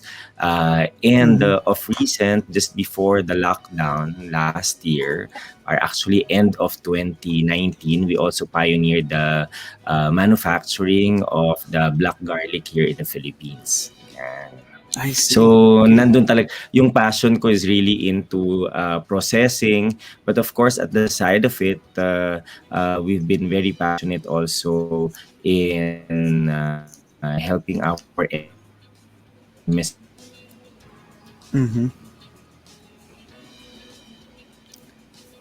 Yun lang, no? Parang Medyo nag-hang, nag-slow down. Clarke. Oo. Ang Baka gusto ko may, talagang itanong kay Sir Clarke kanina, ano yung life-affirming specialist? Ayan, he's back. I can ask the question na. Sige, Medyo nawala Faith, po sorry kayo, for sir. that. Oo nga, medyo Naligaw ano, yung signal. oo nga, di ba? Sir, of all the things that you do and of all the titles that you have, ang gusto ko pong malaman, ano po ang life-affirming specialist? Yan ang before entering into negosyo, I was really very much into knowing how people really respond to certain situations, certain dagok sa mga buhay nila. Because before coming back to the Philippines, I was actually based in Africa for almost 18 years. No? So after graduation, I really ventured into community outreach, and I was natapon po tayo sa Africa, to be very specific, Zimbabwe, Tanzania, Kenya, Uganda, and eventually my last few years there, medyo tayo na yung nagli-lead ng community work dyan sa entire African continent. No, so diyan nabuo yung ano na yan, pangarap na yan on how to really see and study on how people react to certain things na nangyayari sa paligid nila, sa mga buhay-buhay nila, which I really appreciated, especially when I started my own negosyo na, kasi kitang-kita ko kung paano mag-react yung mga tao dun sa kung paano mo i-sell yung product mo, paano yung mga situations that we are right now experiencing as well. And actually 6 lang kami na Pilipino na life affirming specialist sa buong mundo. No, so yan. So yan yung ano, yan ang background diyan sa LAS na yan, Faith. Wow, napaka-exclusive. 6 lang. Tama ba? 6 lang po. Oo, 6 lang. Grabe. So exciting naman yan, Faith. Pero of course, baka isang buong episode yung mapag-uusapan natin diyan, di ba? So, but when it comes to really so when it comes to MSMEs, dyan tayo very passionate about. After being chairman for the Association of Laguna Food Processors for 5 years, nakita natin kung paano pag nagsama-sama yung mga MSMEs, mas malakas ang boses, no? And alam naman natin sa panahon ngayon, it's very important na lumakas ang boses natin bilang MSMEs. And last year, just before the pandemic, I was invited by Assistant Secretary Dempta Dunaga through the Regional Operations Group, no, headed by Yusek Desila Lantayon, to be part as consultant of the One Town One Product Program of DTI. Of course, hindi natin din matanggihan si Secretary Mon Lopez na naging kasama namin sa Go Negosyo. Of course, kasama si Choi, no, na talagang kasama si Secmon, na talagang naging inspirasyon namin para tumulong sa mas maraming MSMEs. And last year when we were at the auto program, no, akala natin yung pandemic makakapagpigil sa ating mga MSMEs para ibenta yung product nila, para isulong yung kanilang negosyo. Of course, hindi natin tatanggalin. Talagang may mga negosyong nag-close, pero nakita natin yung resiliency ng mga MSMEs. Grabe. Alam nyo ba, Faith, Rene, for the first time for the history of the auto program in the Philippines since 2006, nalampasan lahat ng mga targets. And hindi lang yung targets, ha. Last year, nakapag 1.8 billion sales ang MSMEs all over the country, with around 14,000 MSMEs all over the country. And alam nyo po, last year, vinenture natin during at this time, no, we ventured to have we had the very first virtual expo, no? Yung first virtual expo sa buong Pilipinas, kumita kagad tayo ng 30 million, no? With only about 300 MSMEs participating, no? And yun ay after 1 month, dahil naging masyadong maganda yung response, we tied up with some partners, and then eventually had our year-long virtual trade fair, no, na inorganize ng One Town One Product. At alam niyo ba na almost 90 million pesos ang na-erase na sales ng platform na yon. Nung una, takot na takot tayo dahil hindi natin alam kung saan yun aabutin. Pero ngayon nakita natin, kahit na itong this time, no, with all the fears of lockdown and all, I think yung mga MSMEs natin mas ready to face this, because most of us has pivoted our businesses into online, no, and meron tayong mga partners talaga, from logistics to platforms, no, na talagang binigyan ng pagkakataon yung ating mga MSMEs na lumaban dito sa niraranasan natin na pandemya ngayon. No? So this one, sabi nga natin, nung nag-announce nga na merong lockdown ulit na may ECQ. Alam niyo po, nagte-trade fair pa kami sa Mega World at sa SM malls, no? Imagine nyo. And last night, we were very thankful for these partners na talagang nakita natin. Binuksan pa, hinarap pa kami doon sa mga supermarkets eh. And alam mo ba, Faith, na halos nagkaubusan pa ng mga paninda kahapon. O imagine nyo yun. So ibig sabihin, imbes na to instill fear, no, sa ating mga kababayan dahil dito sa ating nararanasan na ECQ, siguro ito ay panahon, ako parati ko sinasabi, even pa last year, every time we are given an opportunity like this is actually an opportunity to really think about your business, what you are doing right and what you are not doing and what you are doing wrong. No, tatlo yan eh. Para makita mo, when we go back to our own pagtapos na itong ECQ na to, at least alam mo how to improve, alam mo how to paano isayaw itong iyong negosyo. Kasi sa totoo lang eh, hindi naman yung produkto mo yung may problema. Ang problema mo, hanapin na saan ba yung iyong consumers at nasaan yung iyong mga customers, no? Yes. So I think that is a challenge, no? Sabi ko parati sa ating mga MSME, hindi naman porket hindi ka nakabenta, ayaw na nung consumers yung mga binebenta mo. Baka hindi mo lang alam kung nasan sila. Kasi even before the pandemic, you were actually doing good, no? You were doing a lot of sales. Like for example, before the pandemic, mas malakas yung export ko kaysa sa domestic sales. But because of the pandemic and because of the closures and all, mas nakita namin, mas nagkaroon ngayon ng following yung domestic sales kesa sa international sales. Pero again, that would challenge us to really think of where are your customers, where are your consumers, and maging totoo kung nasan sila, so that you can be able to actually reach them out. Yan. Diba? So siguro sir, ang question ngayon ng mga nanonood sa atin, sir, paano ba natin malalaman kung naasa ng market? Diba? Actually, alam mo, yung question ng kung nasaan ang market, definitely, before you even entered into negosyo, dapat siguro alam mo na kung ano ba, para kanino mo ba ginawa yung iyong produkto. Kasi parati ko to ine-explain, Faith, no, and Rene, sa ating mga MSMEs, especially kaming mga food processors, karamihan sa amin, when we started our business, it was just born out of love of doing things. Magaling ako magluto, magaling ako mag-bake, magaling ako gumawa ng drinks, di ba? That is what we do best, di ba? Pero hindi namin alam kung kanino ba dapat ibenta, di ba?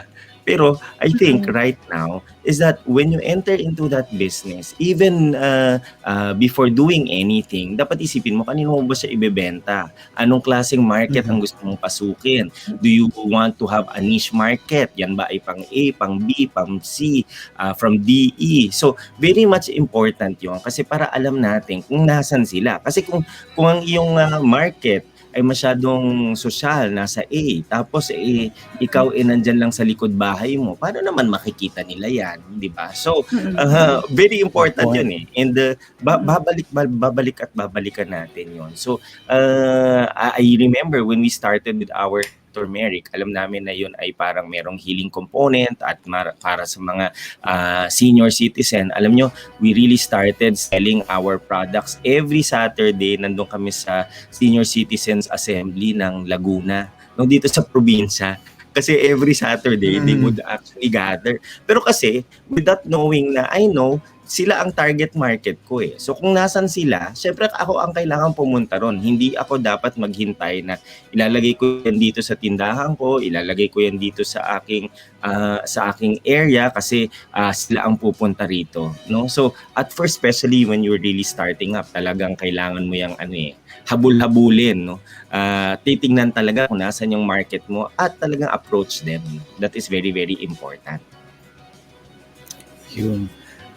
Ito pala sir, may pumasok na question from Ms. Pau Castillo. Is it something that the business owners should know regarding knowing your target market, or is it something that they can outsource, like have someone or a small team help them out in figuring that out? Ako first and foremost, syempre lalo na kung ikaw ang may-ari ng kumpanya o na may-ari ng product that you are having, very important na alam mo mismo kung nasan yung target market.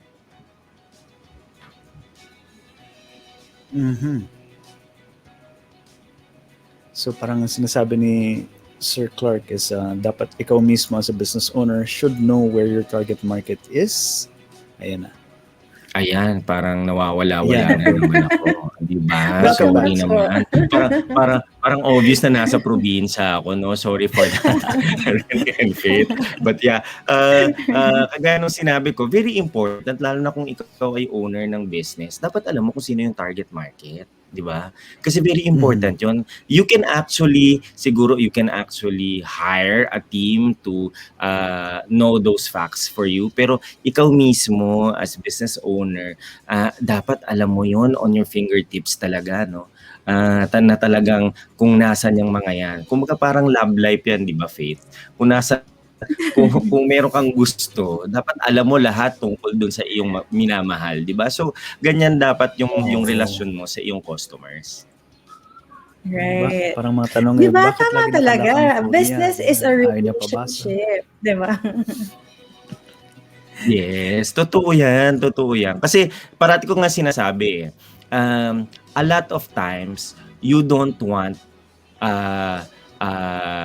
to do what the market wants, 'di ba? Kasi sometimes karamihan ng mga MSMEs kaya sa pumupunta sa business kasi ego niya 'yun 'di ba? Pag kunyari yan ay minata, yan ay nagkaroon ng mga bashers, galit na galit ka kasi nagkaroon ka ng bashers, 'di ba? Pero kung iisipin mo, oo nga, sabi sa akin nung isang matanda nung nag-uumpisa ako, abay, bata ako ay matanda na, amoy lupa na, at ako ay paiinumin mo ng lasang lupa. So, imbis na magalit ako dun sa matanda, ang inisip ko, oo nga, kung lasang lupa, nung una, nag-deny pa ako, iniinom ko yung aking ginawang turmeric at sabi ko sa sarili ko, oo nga, pero hindi naman lasang lupa, denial may denial ako no? Kasi ako yung gumawa nun, di ba? Ako ang involved doon, so sigurado masarap yun. Pero in time, I realize na itong mga comments na to can actually build up for you to even improve the business and even improve your products, improve the way you're doing. Oo, nakita ko, naalala ko dumating sa point, nagkaroon ako ng formulation ng hair growth shampoo. No, after 3 months, Faith, iniwan ko, 'di ba? Bakit? Kasi hindi naman tumutubo talaga yung buhok ko, parang hindi naman katotohanan, 'di ba? So, even in that aspect, importante 'yun, 'di ba? That sabi ko nga merong isang MSME nagbebenta ng pampaputi na sabon sa akin, 'di ba? Nung binebentahan niya ako ng pampaputi na sabon, nung tinignan ko yung kanyang siko, ang itim-itim na siko niya, sabi ko, balikan mo naman ako pag napaputi mo na yung siko mo, ibig sabihin effective yung iyong product. 'Di ba? Pero totoo 'yan, sometimes it's a laughing stock, pero sa totoo 'yan, na talagang kailangan we be true to that market that we want to target, no? Hindi pwedeng sambat-sambahan lang, no? Talagang kailangan meron talagang pag-aaral nasaan yang iyong market, nasaan sino ang pwedeng uminom ng iyong product, sinong pwedeng mag-purchase ng iyong product, gaano kadalas na dapat bilhin yung iyong product. So all those stuff. But of course, at the end of the day, it's really your love for your consumers, for your customers that will prompt you to even be better entrepreneur, better with your business, at yan kasi yan yung mga hindi magpapatulog sa iyo kasi yan yung magbibigay sa iyo ng thrill na everyday babangon ka, you improve yourself, you even try to improve the products that you do, dahil alam mo meron ka pang ibibigay pa. Sabi ko nga, pag medyo ka na, easy ka na lang, wala nang challenge sa'yo yan, ibig sabihin kailangan mo nang tignan how you can actually innovate more, di ba? Put yourself a challenge. Sabi ko parati, it's not about the competitions that I have in the business, but it's always about me. My competition is my own self. no? I am the competition, no? So kaya kung titingnan nyo, even on the product offering, I Ayan, would Sir really Clarke, love, tama-tama. no, yung mga bago, di ba? Yan. Pakita natin din pala sa ating mga viewers, no, ay yung speaking of products, no. Ito.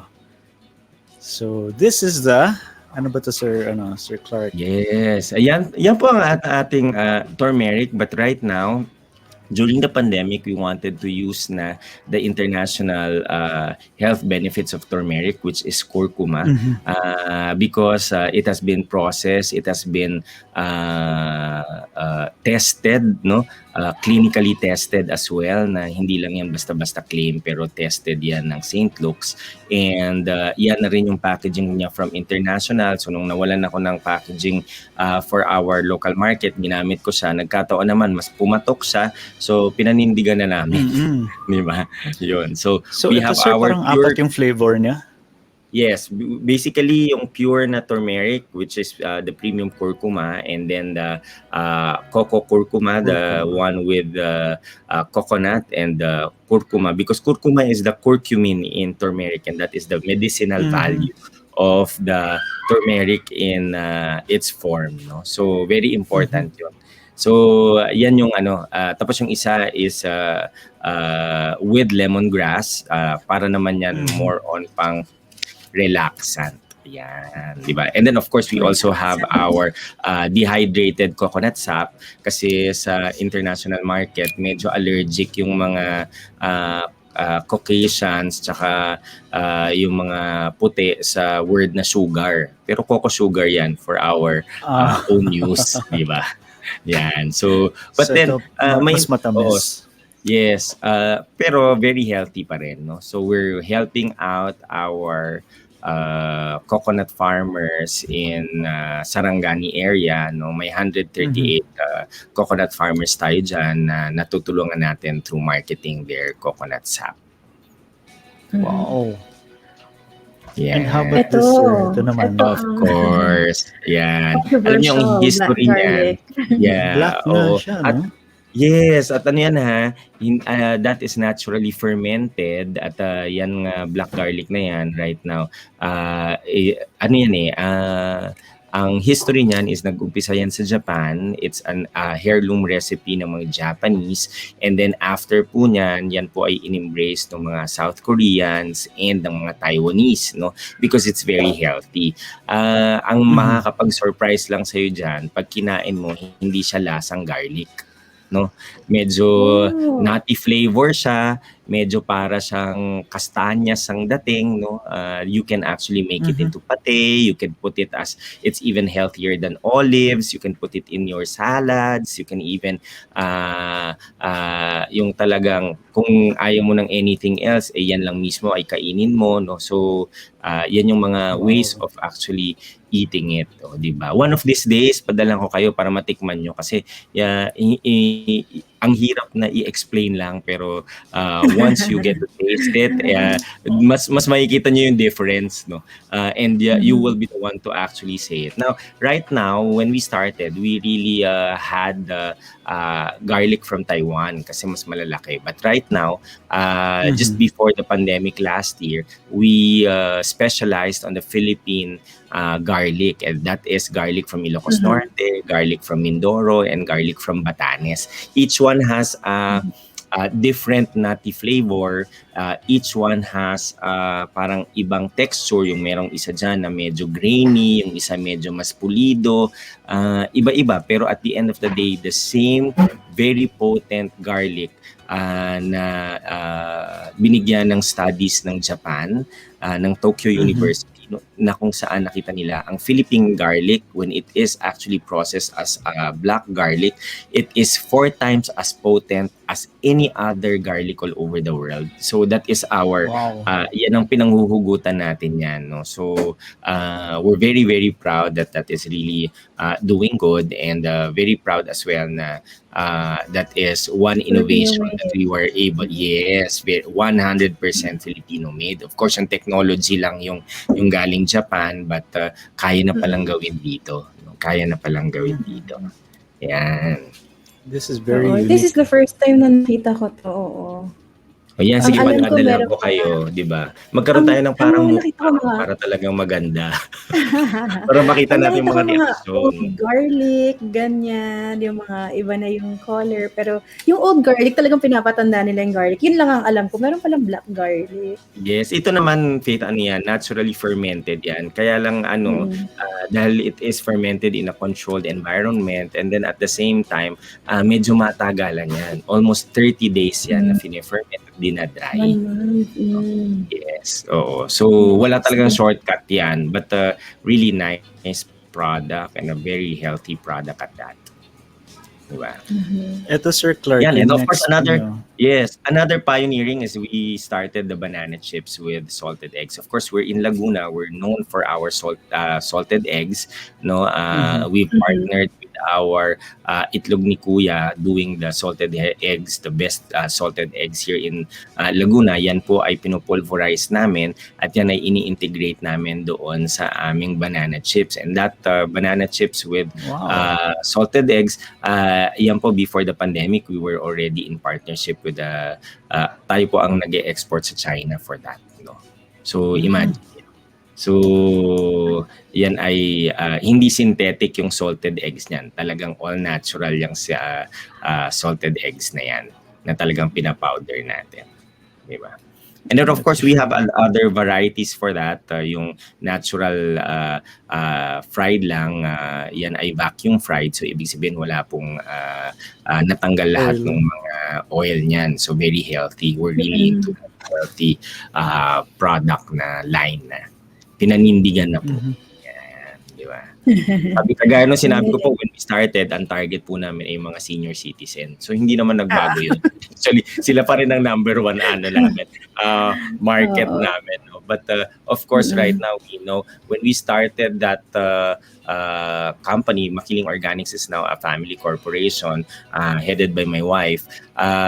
Ngayon po, nakikita namin na from a 3% healthy lifestyle market, right now, medyo lumaki na yan. Mga 18% na yan sa ating bansa ngayon. So, it's really picking up. And I think even during this pandemic, lalo pa yan lumaki. No? And of course, hindi ko na ata napasa yung picture ng aming banana jerky, just natural sun-drying na saba. No? So, yan yung mga ipinanganak naman during ng pandemic. No? So, mga very natural processed food. No? Yan. Ito, Sir Clarke, may nagtanong. Partner. Sabi ni Karen, amazing, wow. Pwede ba yan gamitan sa lutuin? Alin? I think this is for the garlic. Talaga, para saan yan? Of course, if it's for garlic, yes. Actually, even if you put it in your afritada, magkakaroon ng ibang taste yung afritada nyo. But yes, iba talaga. And kagaya ng sinabi ko, don't expect that it actually tastes like garlic kasi wala talaga. No? Like for example, kung magkakakainan tayo niyan, yung unang worry mo pag kinain mo para magkaka-bad breath ka the entire day. So, but then, kagaya ng sinabi ko, yun nga yung challenge parang ang sarap gawin yun online yung makita mo yung reaction, no? Kasi pag kinain mo, iba talaga. Ano yan yan ay napakalakas doon sa umami, 6 cents na umami flavor. So, nandyan yan sa black garlic. Napakalakas niyan sa black garlic. I see. Yeah. So, if you're a little bit foodie, yung 6 cents sa food, yan ay napakalakas dyan sa ating black garlic. And mind you, this is even... and even healthier siya rin kesa sa olives. So, and that is, hindi lang yung basta-basta kwentuhan, pero kagaya ng sinabi ko, yan yung pag-aaral na ginawa ng Tokyo University tungkol sa ating black garlic. Pwede siya i-substitute sa MSG? Or hindi? Oh, definitely. Pwede po. Yeah, pwede. Okay. Pwede. Diba? And again, it's very all natural. No? So, yun. Ang galing kasi yung... kay Uncle Roger. Ang galing kasi 'di ba yung garlic, madami talaga siyang health benefits on its own. Yes. Diba? Pero 'di ba yung mapag high blood ka, sabi nila kailangan mong kumain ng isang piece ng garlic para gano'n. Tapos 'di ba ang daming health benefits ng garlic, pero kung ayaw mo ng amoy ng garlic, 'Diba? There is another Yes. option na hindi mo malalasahan, hindi mo maamoy, pero you still get the same benefits and even more. Yes, ito 'Diba? nga Faith, no, kahit na ilagay mo lang sa crackers, no, yung gagawin mong Uh-huh. parang patay talaga. Uh-uh. It's really very Oh. nice. Yeah. Mm. Yeah. May follow-up question pala si Miss Pau, Sir Clarke, no? Sige, go. Balik lang tayo dun sa target market, no? Sabi niya, how do you find that balance between meeting your target market and staying true to your market positioning? Ako kasi, yung market naman natin matalino yan eh. Di ba? Don't underestimate your market, di ba? And pag pakilala ka ng product doon sa market na yun, be consistent na yun talaga yung lasa na talagang sinundang kanila.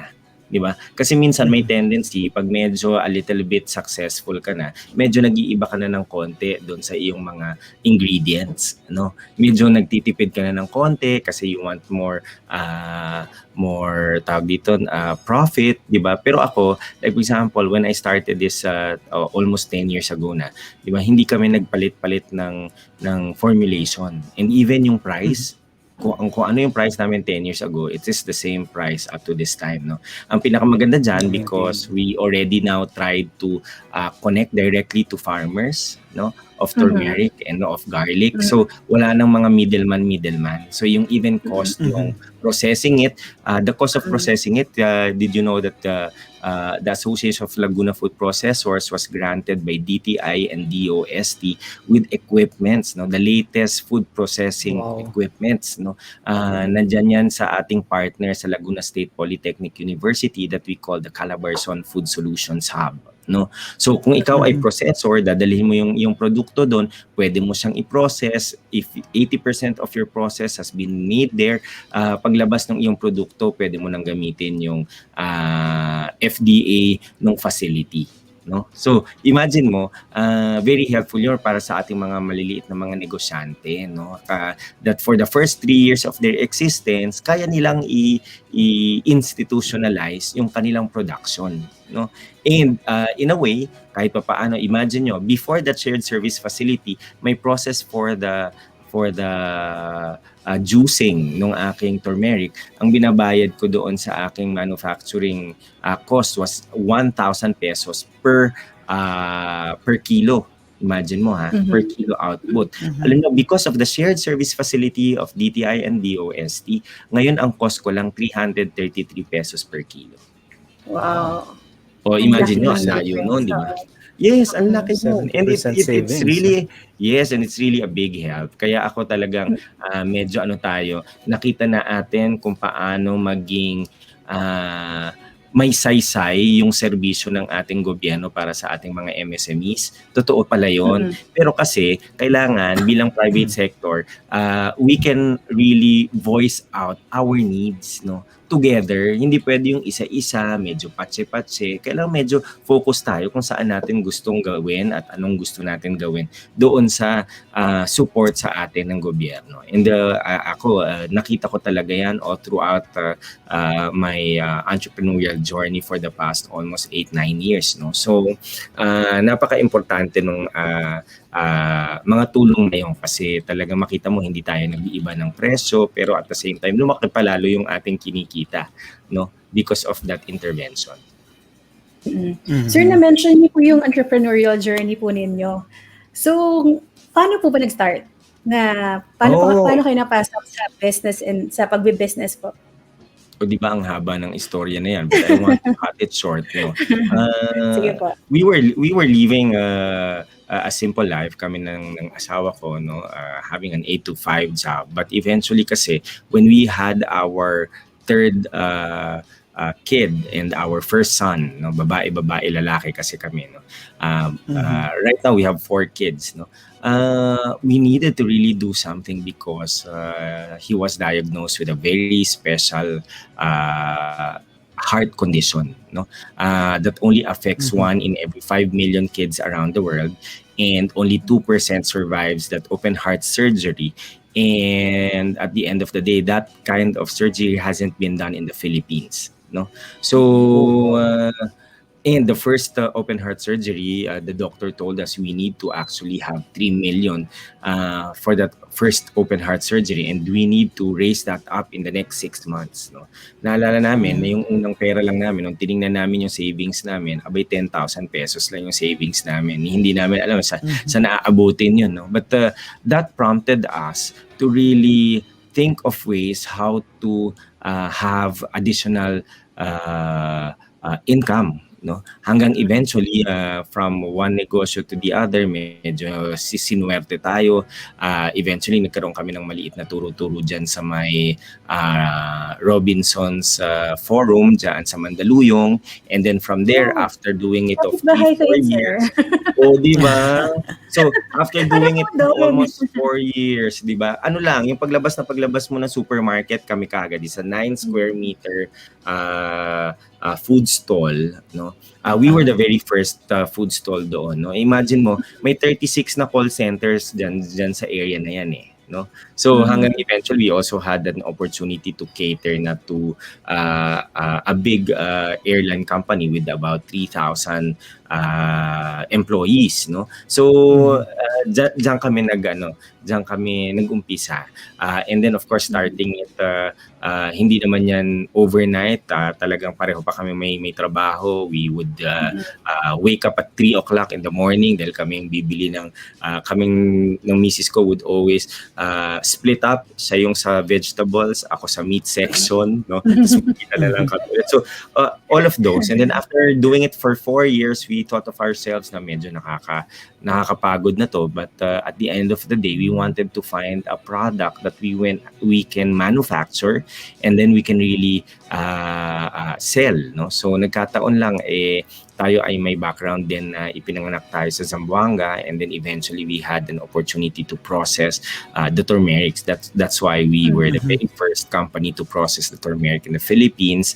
and then pinanindingan namin talaga. So even the testing, the trials, the medical trials, no, medyo nag-invest tayo doon kasi naniwala naman kami talaga doon sa produkto na yon, no? So imagine mo ngayon, almost bawat barangay ata may turmeric drink na, at bawat probinsya may turmeric product. Actually, parati ko sinasabi, pwede natin ipa-close down yan kasi sa akin naka-IPO, no? But at the end of the day, parati ko sinasabi, pag meron ako nakikitang ganon, I want to actually mentor them because I want them na wag nilang i-dilute yung industry. Because ang hirap i-build up yung industry na yan, eh, di ba? And if you're not true to the processing and the way of really doing that product, di ba? Ang kamatayan ng industriya, kamatayan naming lahat, di ba? So it has been my advocacy as well to help out doon sa may mga ganong businesses to actually level up and really be true. Kasi yung iba sinasabi nila yung turmeric parang salabat, no? Although yan ay magkamag-anak, pero kung meron kayong nalalasang salabat sa turmeric, hindi yan turmeric, salabat yan. So yung gano'n kasimple, no? So ganun yung naging panuntunan natin dyan. So that was to make short my entrepreneurial journey, and then of course napasok tayo sa DTI, we started with the Department of Agriculture as client ng Department of Agriculture. About 1.5 years we were discovered by DTI, and then of course there na kay DTI, doon namin natutunan na paano pala magnegosyo, paano mag-invest, paano talagang isayaw yung iyong produkto, no, for the market. And we were very glad for them teaching us where the market is. And take note pa, ito para sinasabi, wala namang binibigay na pera si DTI, di ba? But I think whatever that I know and I'm worth now, it's because of that wealth of a network and the net of influence that DTI introduced me to, no? So dahil dyan naisayaw natin yan sa international market, no? Sa Paris, sa Anuga, Germany, doon sa 2 biggest food exhibitions sa buong mundo, no? Right now naka-hybrid na yan, no? So meron na silang physical at meron din online. So ang galing kasi doon ko nakita, that's why parati ko sinasabi, dati gawa lang ako ng gawa for my own satisfaction. But right now, very important pala, nagagawa ka for a specific market because doon mo talagang makikita na talagang nagnenegosyo ka, 'di ba? Kasi parati ko sinasabi, kung yung negosyo mo hindi kumikita, yan ay charity. Pag charity ka, hindi ka dapat sa DTI, sa DSWD ka dapat, 'di ba? So so very important 'yun na malaman mo talaga na kung nasan yung market mo, paano actually alagaan yung market mo. And we've been doing it and it has been our joy to actually mentor as well other budding entrepreneurs. Kasi naalala ko nung nag-umpisa ako dito sa Laguna, ako na ang pinakabatang entrepreneur, no? Parang nag-average ng mga 55, 56 years old yung mga processors, no? But of course, we're very happy that because of the program right now of DTI and of course sa tulong ni Sir Choi, no, na talagang isa yan sa mga partner ko na nag-pursue talaga ng youth entrepreneurs, no? Na talagang yung next generation of entrepreneurs talagang gisingin na natin, ipasok na natin yung mga businessmen na kabataan at makita natin na may pag-asa yung susunod na henerasyon ng mga negosyante. At dahil kay Sir Choi, bakit merong EntrepRadio, di ba? Oo nga, di ba? Kaya sobrang tuwan-tuwa naman ako na talagang napag-unlakan na tayo ay imbitahan dito sa EntrepRadio. Oo nga. Sir Clarke, di ba you are an incoming Provincial Director of DTI Laguna? Ay, di ba very fresh yan, Faith, no? Nung Friday lang yan na lumabas, no? So, wow. So this is your first interview. Parang ganun nga actually. So, I'm very glad actually for that appointment. I'm very excited for that new journey. It might be, and I claim that is a new platform for me to even serve our MSMEs all over the country, or pag hindi na all over the country, pero to concentrate really in the province of Laguna. And this is my way to already give back, no? And I'm excited to now officially actually work for the country in that capacity as incoming Department of Trade and Industry Provincial Director of Laguna. Wow, congratulations, Sir Clarke. So, kaya yung mga nakikinig sa atin na nasa Laguna, di ba? Lumabas na po kayo sa mga lungga nyo after nung EC2 at i-register ang inyong mga negosyo. And I'm looking forward, di ba? I'm looking forward to be with you and then sama-sama nating paunla din talaga ang ating mga negosyo. True, i-register nyo na mga negosyo ninyo. Mura lang naman, di ba? Di ba? At least Ayan, legit. sabi nila, diba? Faith, nakikita ko yung mga comments ngayon, nagugutom na raw sila sa ating pagkukwento. Basahin natin, sir. Wait lang. Ay, hindi ko makita yung mga comments. Kailangan natin si Rene. O, di ba? Pagbalik ni Rene, babasahin natin, sir. Pero kasi interesting talaga yung mga products. I wanted to ask then kasi, di ba po, ang initial target market ninyo were, at the start were mga elderly for the turmeric. Bakit po? Yes. Ano bang benefits ng turmeric sa mga senior citizen? Kasi Faith, yung turmeric kasi is a natural antibiotic, no? So it's actually kahit before pa talking about probiotics, no, it actually builds your yung mga internal organs mo, di ba? So dahil it is also antiseptic, no, so hindi lang siya basta-basta pag ininom mo any turmeric will have it, pero kailangan may conditions doon sa turmeric to make it a medicinal turmeric, di ba? So mayroon palang ganon. It is the way it has been planted, the way it yung ilang buwan siya itinanim, no, saan siya itinanim, ano ang kontur ng lupa kung saan siya tinanim, because those affects yung kanyang production ng curcumin. And again, the curcumin is the key word doon sa turmeric, because that curcumin is the one that makes the turmeric medicinal, no? And when you process it, para yan ay pumasok sa ating katawan at pumasok sa ating system, there needs to be a carrier ng turmeric o ng curcuma sa blood system natin, no? So that ano lang yan, tatlo lang yung carrier ng turmeric or tatlo sakto lang yung carrier ng kurkuma sa ating katawan. So that is anything with oil and anything with coconut, anything with fish oil, and anything with milk. No? So any of the three or all of the three, mas mabilis yung absorption ng curcumin o ng medicinal component ng turmeric sa iyong katawan. Diba? So hindi pala kahit anong turmeric lang, no? Oo, hindi pwedeng kahit anong turmeric. Kaya ako parati ko sinasabi nga, Faith, like for example, when you go to the malls, when you go to markets, pag tinignan mo yung turmeric and then you see that it has muscovado sugar, it has brown sugar, automatic na agad, alam mo, walang carrier yon.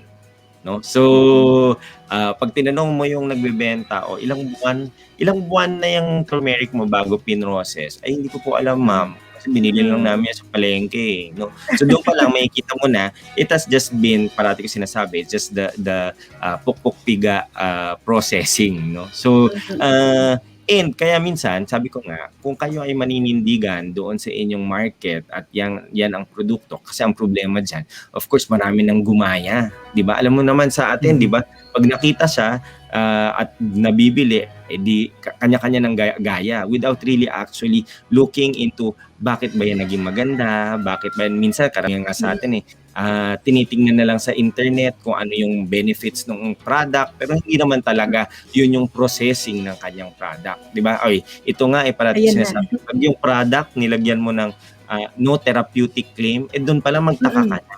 Di ba? So, yun yung mga yun yung mga yun yung mga yun yung mga keywords, di ba? Yun yung mga keywords. And then, of course, tayo parang excited pa tayo. Nakalagay na nga no therapeutic claim, di ba? Ikaw na mismo, di ba? Nagpapaloko ka. So, again, let's be very wise consumers as well, no? Very wise consumers. And if you are a negosyante naman, parati ko sinasabi, be true to that product that you have. Pag sinabi mo yan ay nakakagaling, make sure na ikaw mismo ang nagpa-test na yan ay nakakagaling. Hindi lang na ininom ng asawa mo na gumaling yung kanyang lagnat, effective na. Di ba? So, ano lang yun mga storyang bangungot, di ba? So, kailangan, pag sinabi mong yan ay effective, it has been tested. No? So, yung mga yan ay napaka blessed tayo na dahil dyan sa mga pagkakataon na yan na dala-dala natin ang ating advokasya para sa mga MSMEs ay tayo rin yung tumatayong representante ng ating mga MSMEs sa FDA. No? So, natutulungan natin sila kung paano rin talaga ilabas sa market at talagang maging totoo na sa market yung kanilang mga produkto. O, di ba? Ang daldal ko, sabi ko sa'yo, Faith. Diba? Di ba? Hindi enough yung full of information. Imagine mo, Sir Rene, kung pinagsabay nyo pa kami ni Rafi, di wala na. Actually, hindi na kayo makakapagsalita pag pinagsabay nyo kami, di ba? Actually, Sir Rafi. Ito nga, nag-message nga si Sir Rafi, sabi niya, diba? Miss you, PD Clarke.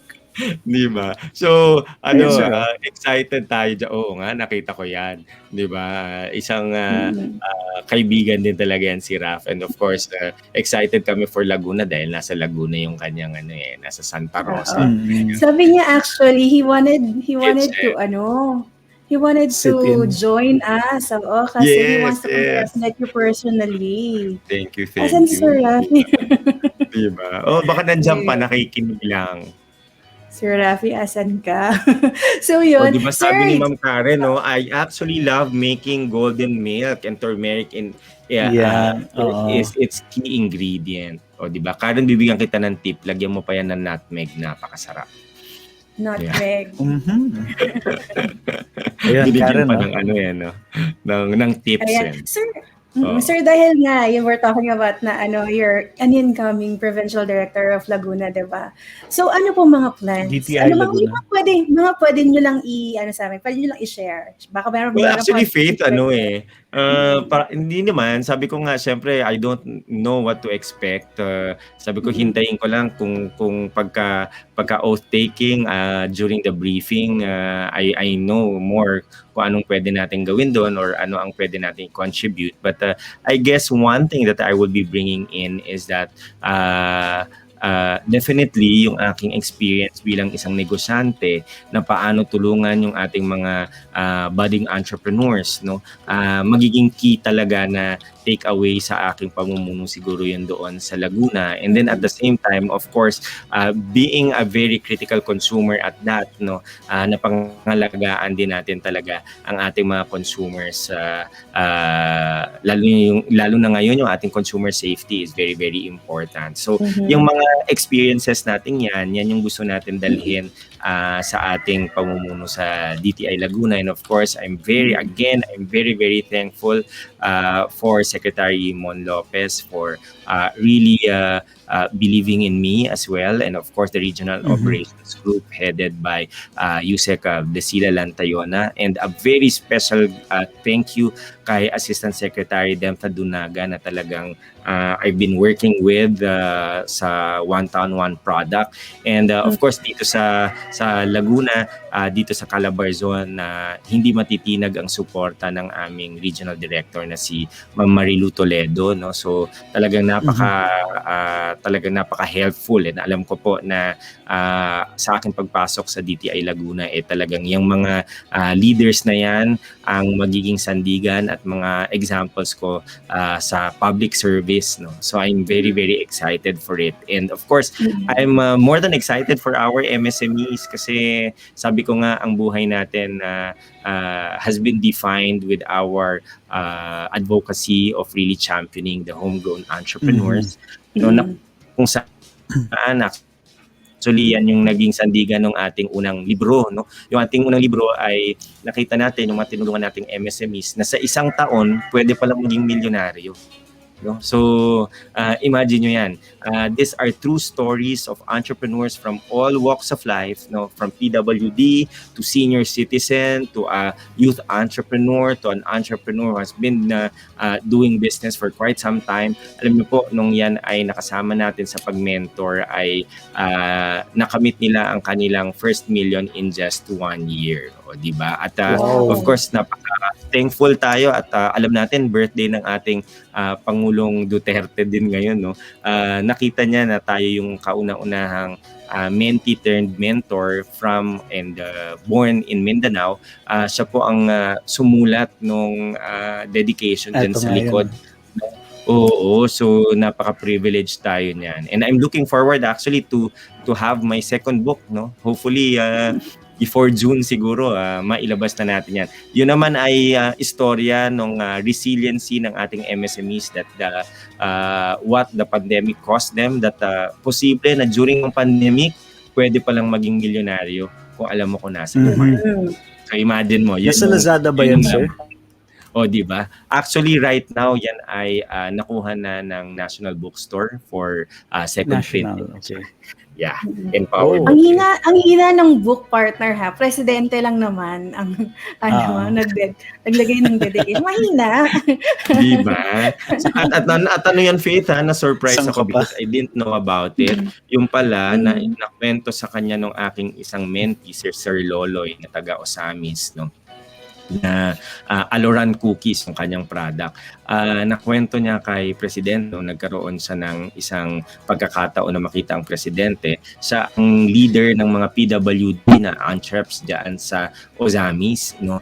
At dahil dyan, tayo ay nakipag-usap sa atin yung mga tauhan ni Pangulo para niya transcript natin at malagyan niya ng dedication niyan. So it became a surprise for me and of course sa lahat ng mga kasama diyan sa storya ng success.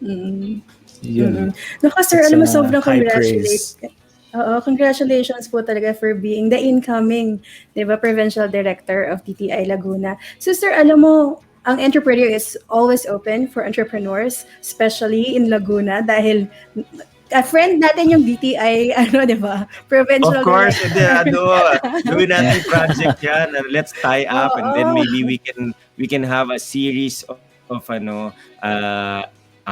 entreps na pwede ninyong i-feature because ang Laguna kasi, it's a home of our Filipino delicacies, no? So karamihan ng mga Filipino delicacies was actually born here. And even some of the industries, no, dito ipinanganak yan, no? So very excited ako na ikwento sa inyo yan at ibugaw sa inyo, no, na interviewin nyo at makita para sa ma-share natin sa buong mundo yung kagalingan ng ating mga episodes. Yes, di ba? Gawin natin ongoing series yan, no? Pwede. Yes, oo, di ba? So, let me know lang kung kailan yung gustong umpisahan yan and we're very much ready for that. No? Excited tayo for that collaboration. Excited?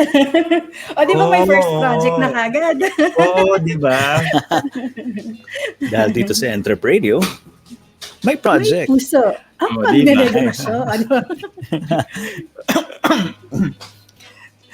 So, excited tuloy ako dyan, babalikan natin yan. Oo, gawin natin yan, sir.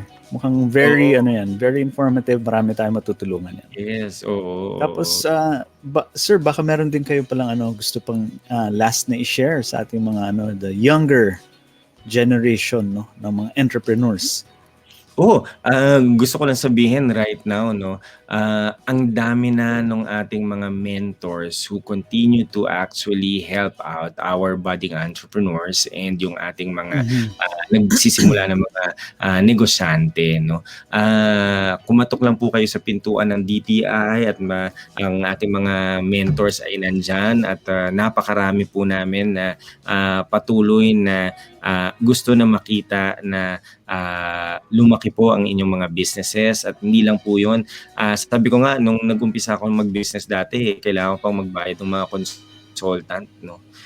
This time, imagine mo, with the wealth of mentors, and I guess that is the vision of our DTI Secretary Ramon Lopez and of course Presidential Advisor Joey Concepcion, na kung saan there will be mga kuya at ate na pwedeng mag-mentor doon sa ating mga entrepreneurs at patuloy natin tulungan ng isa't isa.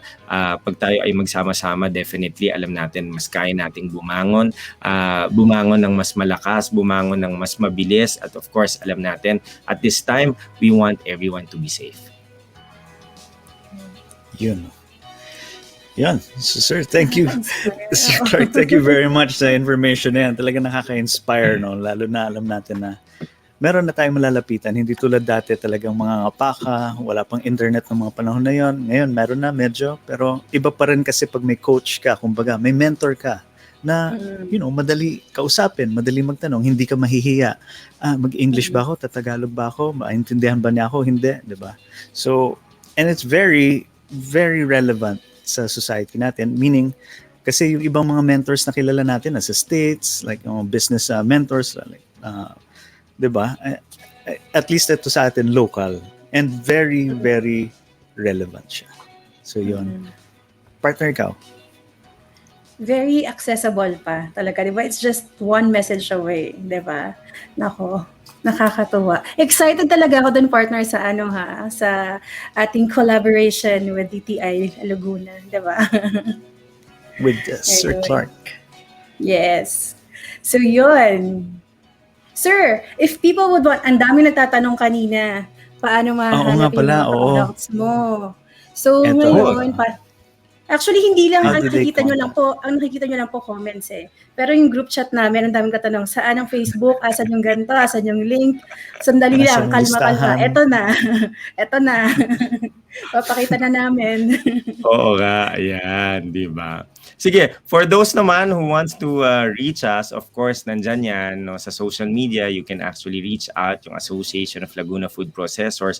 Makakarating po sa atin yung mga, mga questions na yan at yung mga inquiries nyo yan, nandyan din yung email, yung alafop.ph@gmail.com o sa alafop.com. Now, for those who wants to reach me out, napakadali pong makita. You can reach me through Facebook sa C6 Nebrao. Bakit C6? Kasi si Sir Rene alam niya na kung bakit C6. Dahil kami, di ba? Di ba? CEESIX Nebrao. I-PM nyo lang po ako. Ako po ay late sleeper at early riser. O di ba? Parang hindi naman natin sinasabing hindi natutulog, pero yes, definitely we can reach you out. PM nyo lang po ako dyan. Very active naman po tayo dyan at masasagot natin siguro yung kung meron po kayong mga inquiries. Isa lang ata hindi pwede niyan, Faith, no? Yung makapagpasa load. So, kung pasa load ang hihingin nyo, si Sir Choi po yun, si Rene, tsaka si Ma'am Faith ang kailangan nyo i-text. Diba? But I'm looking forward. Oo, I'm looking forward po to actually engage with all of you, talk with you, communicate with all of you, and patuloy tayong mag-usap, patuloy tayong mag-communicate, because I guess that is the key takeaway natin if you want to really be very successful and we want to really pursue na pagandahin yung ating negosyo, pagandahin yung paano tayo mamuno sa ating mga businesses. Makipag-usap lang po kayo, no? Especially doon sa ating EntrepRadio dito. Bukas na bukas po ang tahanan ng EntrepRadio. Anytime, if you need us, of course, they know how to reach us out.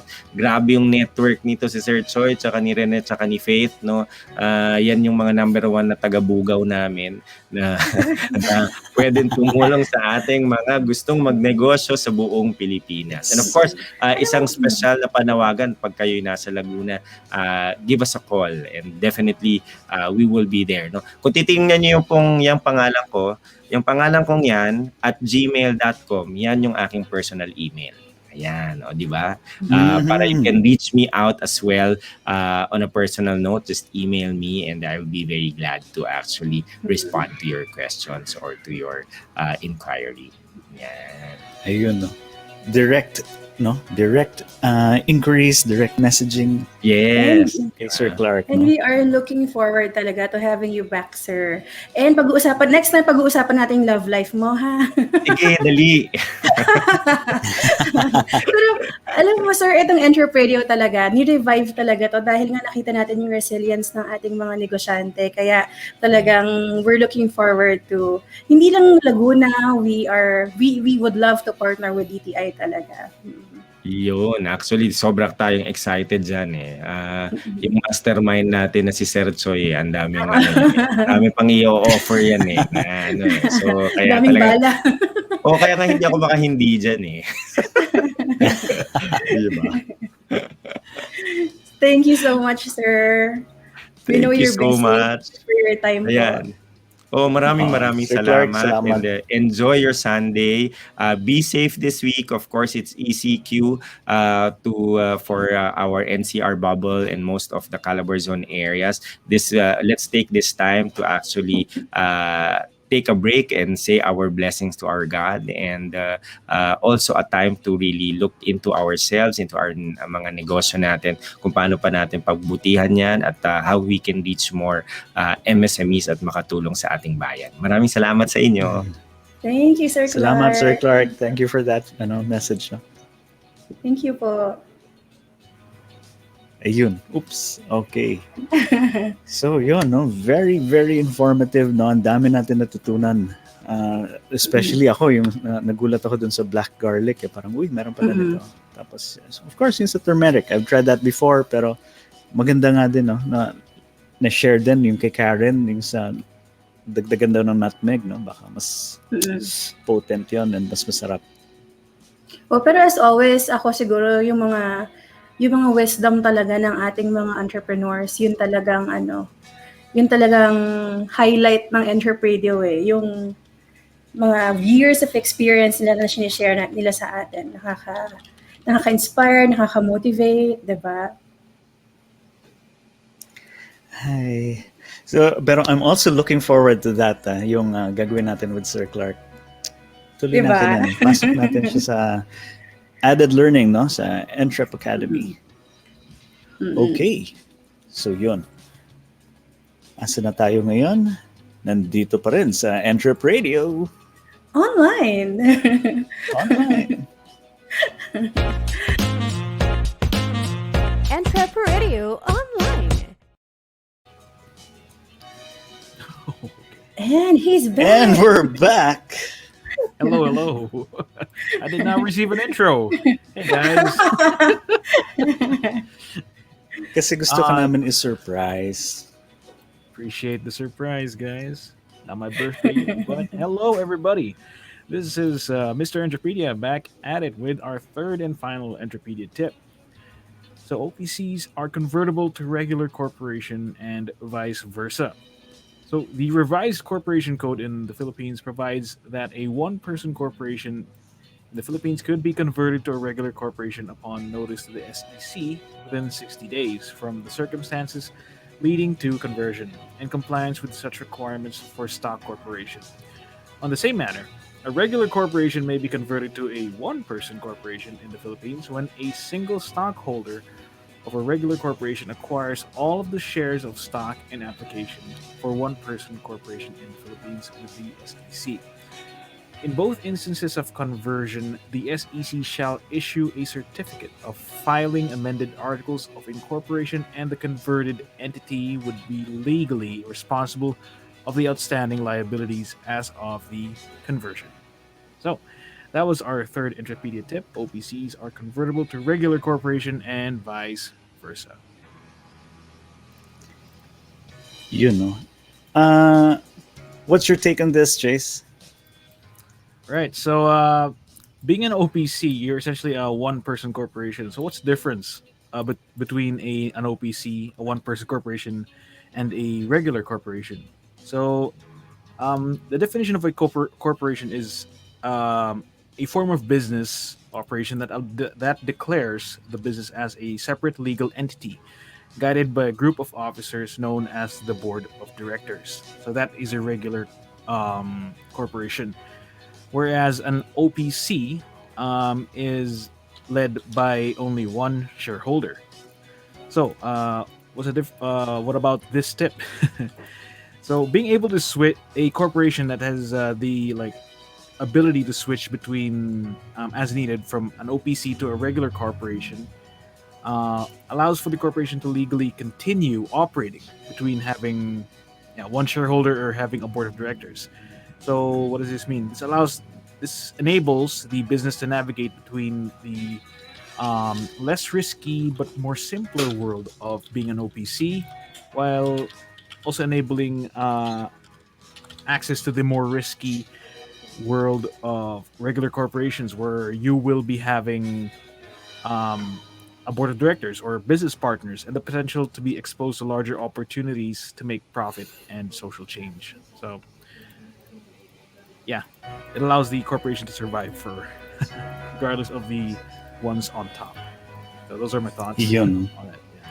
So, I think what's okay with this din kasi, yung mga nagsimula na, kasi marami rin mga family business na naitayo, no? Mga corporations na naitayo. Before kasi nung wala pa yung one-man corporation, you needed at least around 5 co-incorporators, kumbaga nga, no? Para maging board of directors, stockholders.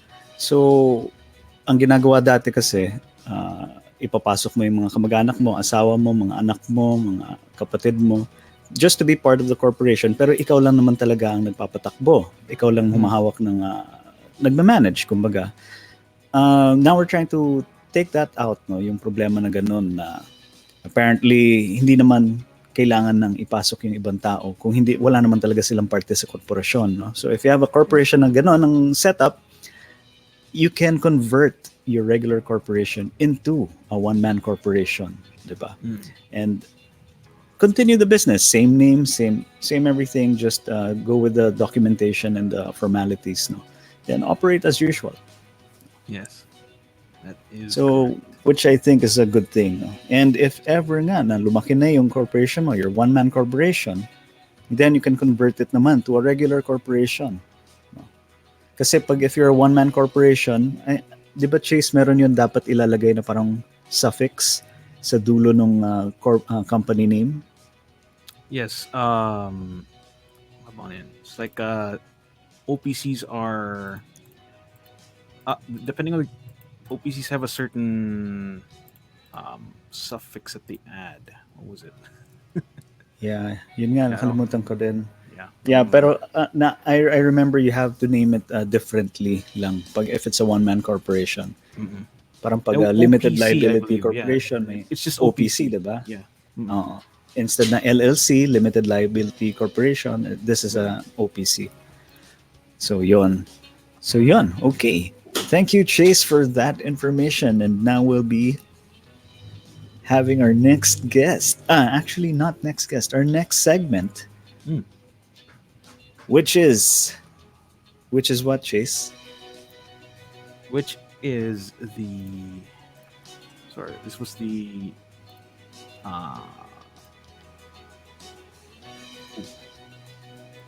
It's our Entrep Academy. Entrep Academy. Jeez. Let's call in Mr. Noel Espiritu.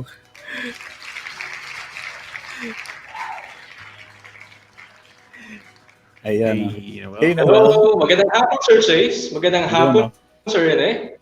Good. Kamusta? Ayun, buti hindi po umulan.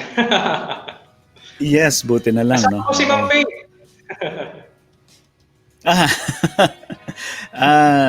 Mukhang naulanan. Hindi pa nakakabalik. Wala yung signal niya yata. Okay. Alright. So, okay. Noel, take it away. Ano bang meron tayo sa Entrep Academy? So magandang hapon mga ka-Entrep. So ang tatalakayin po natin ngayong hapon ay tungkol po sa investment. Tayo po ay nasa episode 1 na po na Investment 101. So sa mga susunod po na episodes na Entrep Academy dito po sa EntrepRadio, pag-uusapan po natin ang iba't ibang mga financial systems na maaaring makapagbigay na oportunidad upang mas lumago pa po ang ating salapi, yung ating iniimpo para po sa ating savings. Okay? So bago po tayo dumako sa ating pag-uusapan, talakayan po muna natin ang tungkol sa Power of 20. Dito po sa mga nagdaang episodes na Entrep Academy, palagi po natin i-emphasize yung Power of 20. Ito po yung according sa rule of thumb na 50-30-20 budgeting rules. So, ibig sabihin, 20% po ng ating savings. Naku mga ka-Entrep, napaka-importante po ng ating savings. I-times na po natin ang ating 20%. Kuhanin na po natin mula po sa ating monthly salary. Dahil ang ating pong savings, ito po ang nagde-determine para po magbigay po ng kumbaga, financial freedom kung dumating po yung panahon na uncertainty sa ating buhay. Ito rin po ang nagbibigay ng puhunan sa atin upang magbigay po ng oportunidad na tayo po ay makapagnegosyo. Okay? At ito rin po, gamit ang savings o 20%, dito po tayo kukuha ng puhunan na ating pong gagamitin para po lumago ang ating pera. Dito po sa sistema na pag-uusapan po natin ngayong hapon. Okay? So, napakahalaga po ng savings, yung 20%. Okay? So, magtabi na po tayo mga ka-Entrep. Diba? Dahil dito po, sa savings na to, maaari po tayo pumasok sa entrepreneurship at maaari po tayo pumasok sa mga investment vehicles na maaari magbigay po ng growth potential sa ating kinikita. Lalo na po ngayon sa panahon ng pandemic, hindi po ba? Kung napupuruhan na po ang ating trabaho, ang ating kinikita, magdagdag na po tayo. Okay? Sa pamamagitan po ng entrepreneurship at pangalawa, sa pamamagitan po ng investment. Okay? So isa po sa tatalakayin po natin na financial system ngayong hapon ay ito po ay VUL, o Variable Universal Life. Okay? So ano po ba yung Variable Universal Life? Variable Universal Life is a type of permanent life insurance policy with built-in savings component that allows for the investment of the cash value. It is also called cash value life insurance system. Sa madaling salita, isa po siyang financial system na nagbibigay po ng proteksyon sa atin at the same time nagbibigay po ito din ng potensyal na kumita dahil meron po siyang investment side. Okay? So lahat naman po tayo, kailangan po natin ng proteksyon dahil lahat po tayo ay merong pamilya. Diba? Meron po tayong mga magulang, kapatid, o sasabihin natin meron na po tayong pamilya, anak po at saka asawa na umaasa. So ibig sabihin, lahat po tayo ay kailangan ng proteksyon. Okay? So ito po, meron po sa investment side. Balikan po muna natin ang history ng Variable Universal Life. Noong pong dekada 80, lumakas po ang ekonomiya ng mga bansa at lumakas po ang ekonomiya ng mundo. So nakita po ng mga policy holders sa mga insurance companies na may malaki po ang potential na lumaki po ang kanilang ibinabayad na pera. Mula doon, nagkaroon po ng problema yung mga insurance industries o yung mga iba't ibang mga kumpanya dahil nag-pull out po yung mga policy holders dahil gusto po nila mag-invest. Dito po pinanganak si VUL. Kasi hindi po ba dati, pag sinabi insurance, yung pagpatay lang, saka po tayo makaka-claim ng ating pamilya. Tayo po mismo, hindi po tayo makikinabang doon.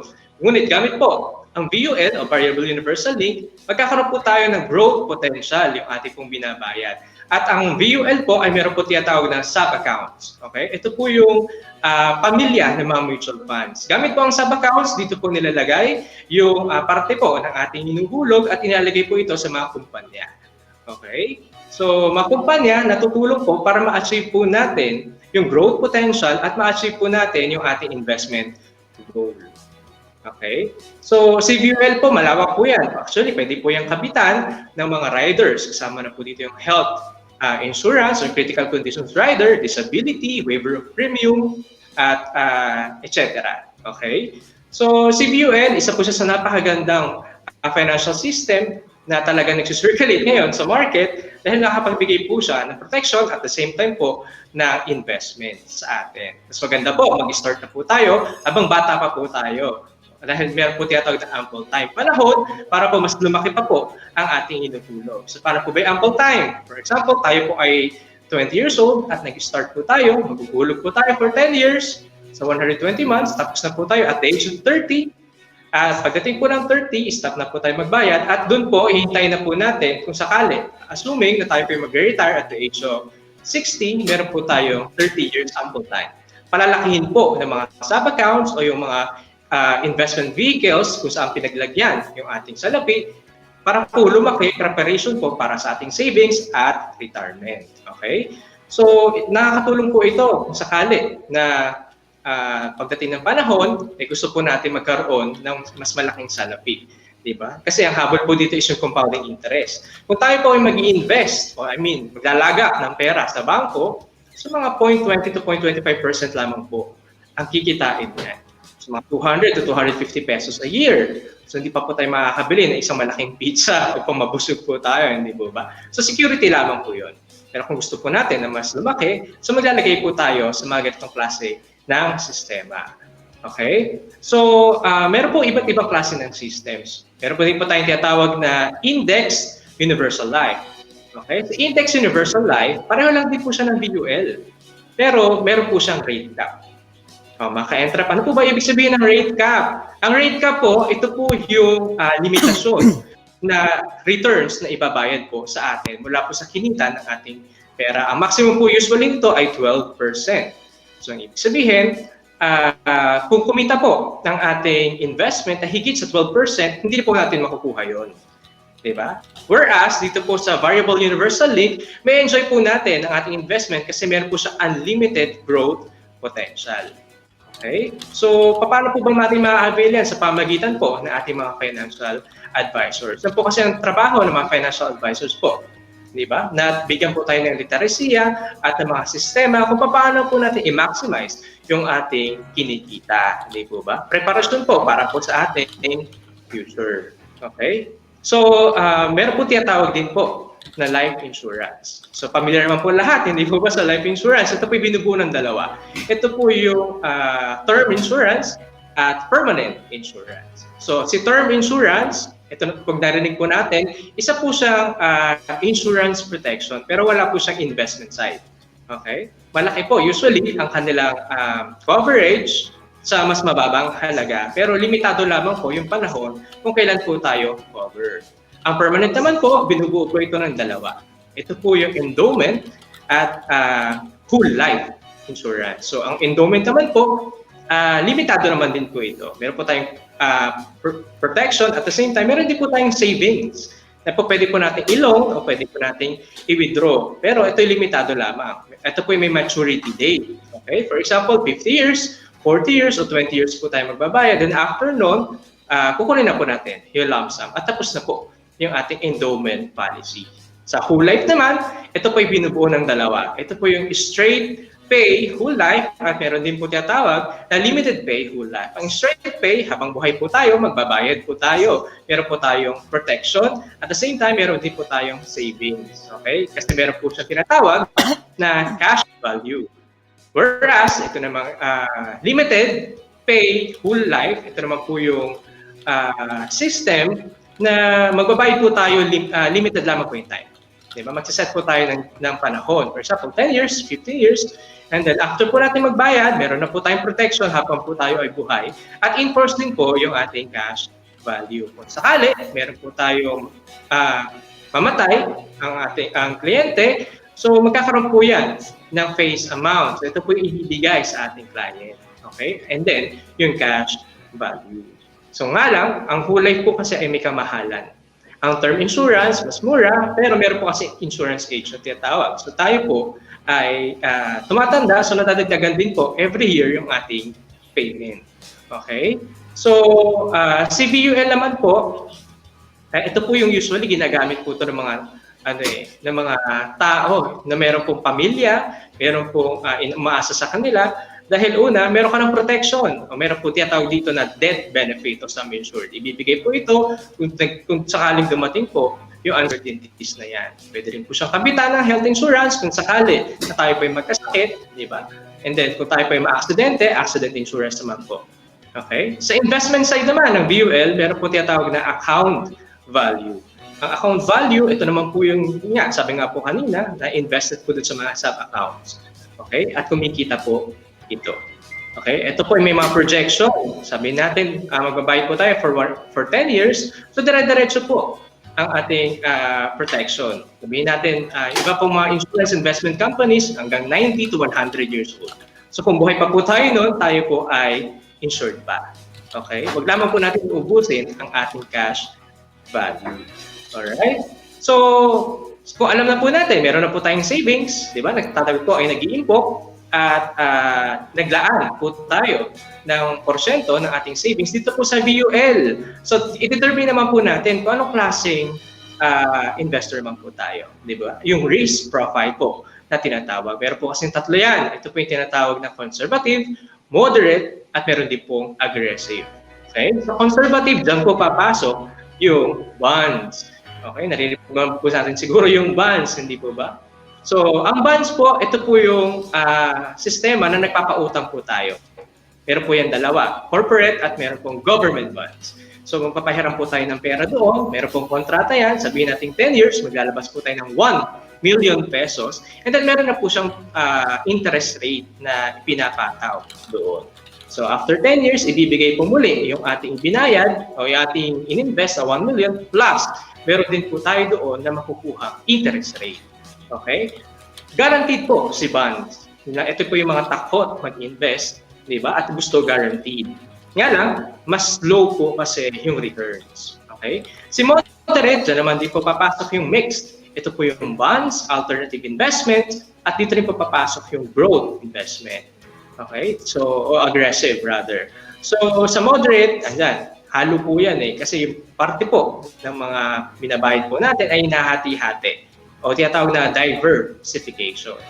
Okay? And then when you say aggressive, ito naman po yung mga mas agresibong sistema at dito nagbibigay din po siya ng mas malaking returns. Okay? High risk po siya pero high returns naman din po yung ang maaari po nating makuha. Okay? Lahat po, tandaan po natin, lahat po ng investment ay unitized. Sasabihin natin, maglalaan po tayo sa VUL na 100,000 pesos at meron po tinatawag ng mga investment portfolios. For example, yung mga units na ilalagay po natin, katulad po ng stocks, hindi po ba? Ang aggressive po ay stocks po yan. So kung tayo po ay maglalagay ng stocks o bibili po tayo ng stocks, makaka-access po tayo sa equities. When say equities, ito naman po yung unit na binibili po natin dun sa isang kumpanya. For example, San Miguel Corporation. So, sabihin natin nagkakahalaga ng 15 pesos per unit ang kanilang ino-offer na equity.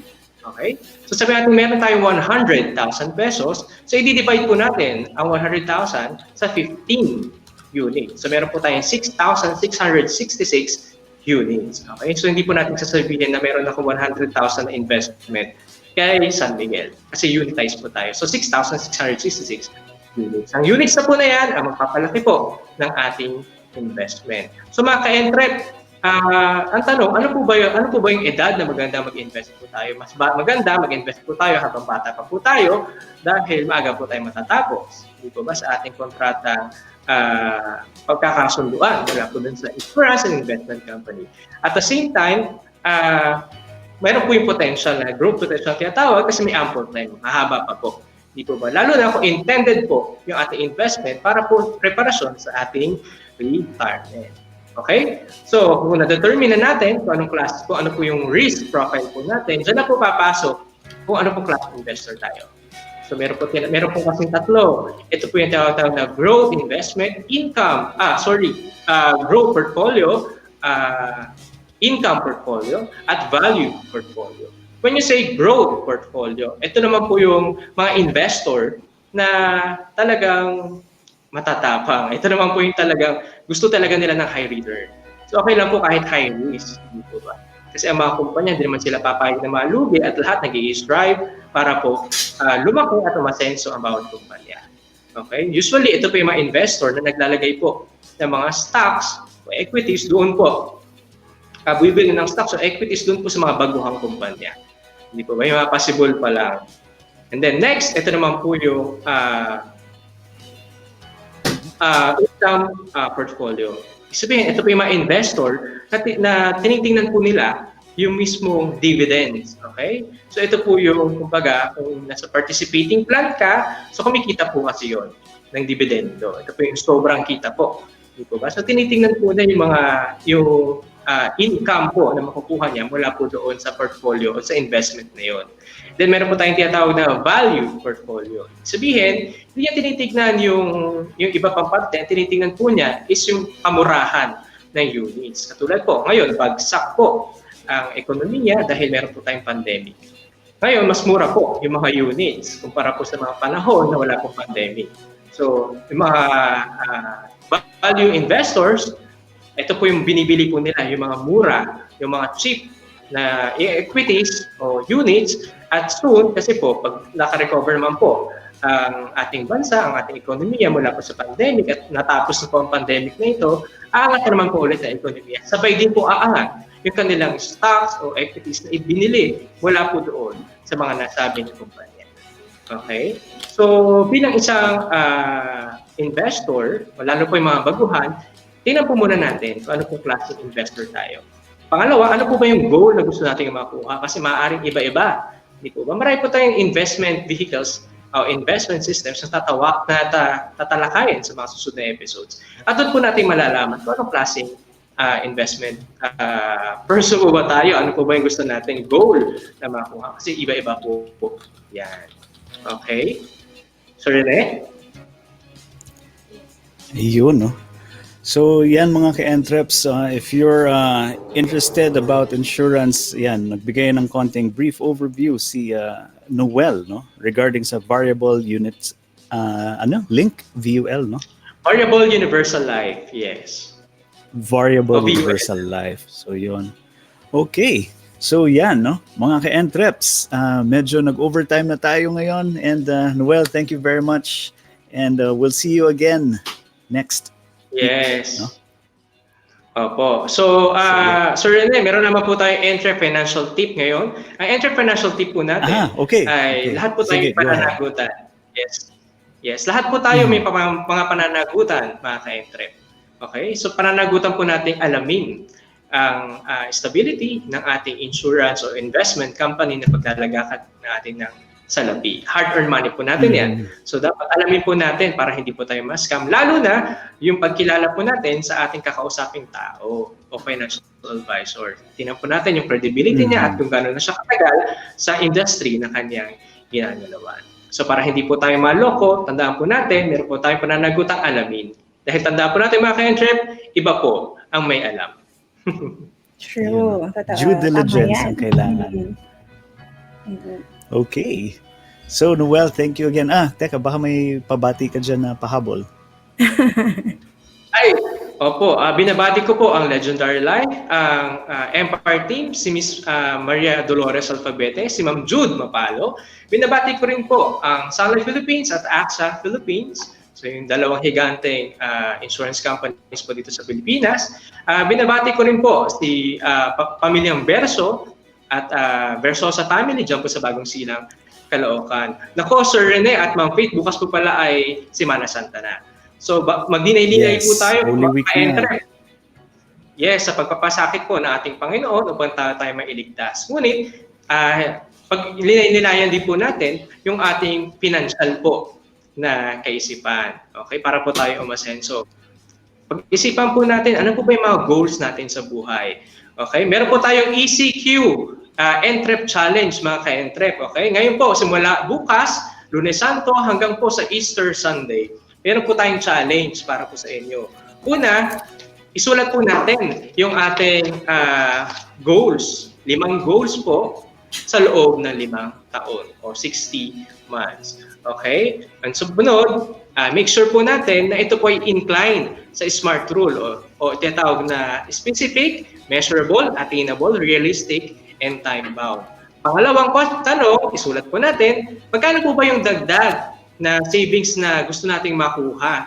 Kung nakaka-save po tayo ng 3,000 pesos, so do you think enough na po ba yun? Malamang hindi pa, magkano po ang gusto natin may dagdag? Hindi po ba sa ngayon pong taon na itong 2021?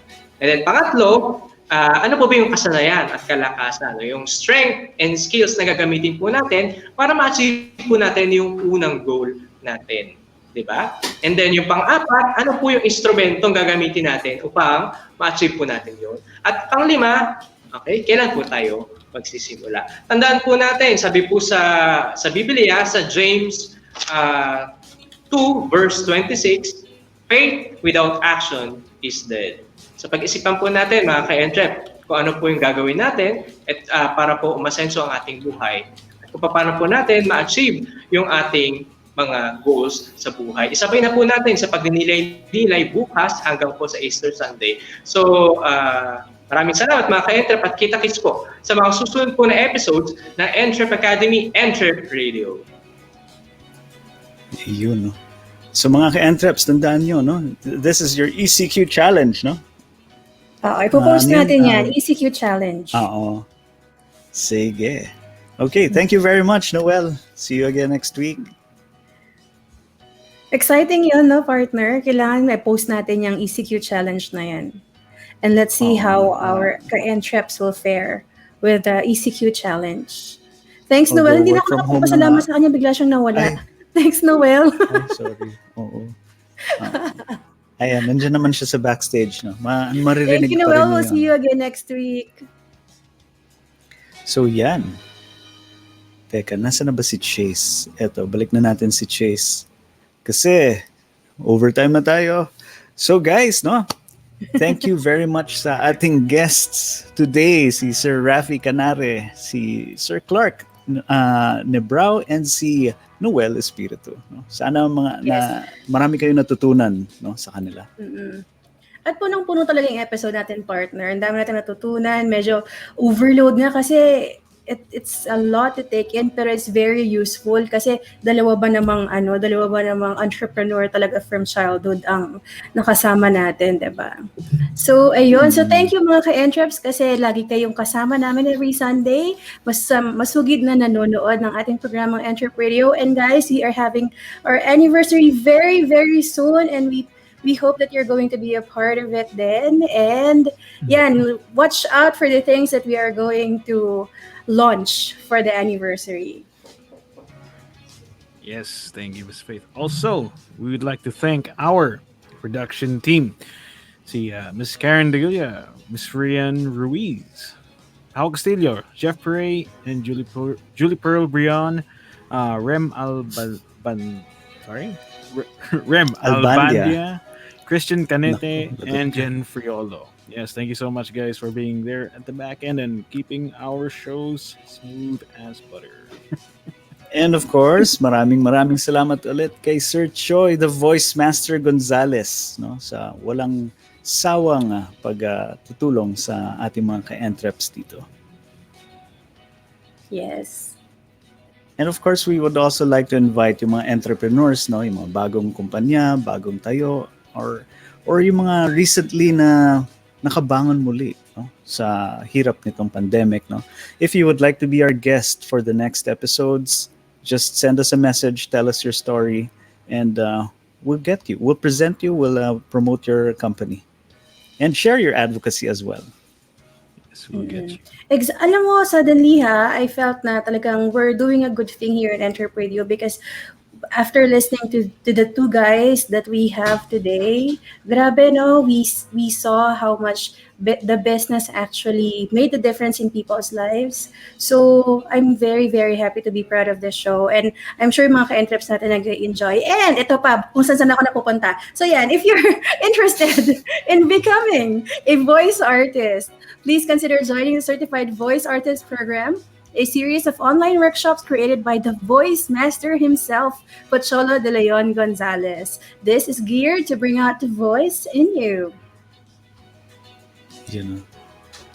And of course, the next show here in VG8 Radio is the Microphone Club with Miss Karshi, Mr. Vincico, Miss L.A. Briguera, Miss Sir Eman Jose, 6 p.m. tonight, no? Every Sunday evening yan. And what is the Microphone Club? It's a non-profit member-driven association of Filipino voice actors, hosts, voiceovers, broadcasters designed to advocate the highest ideals and practices of the industry.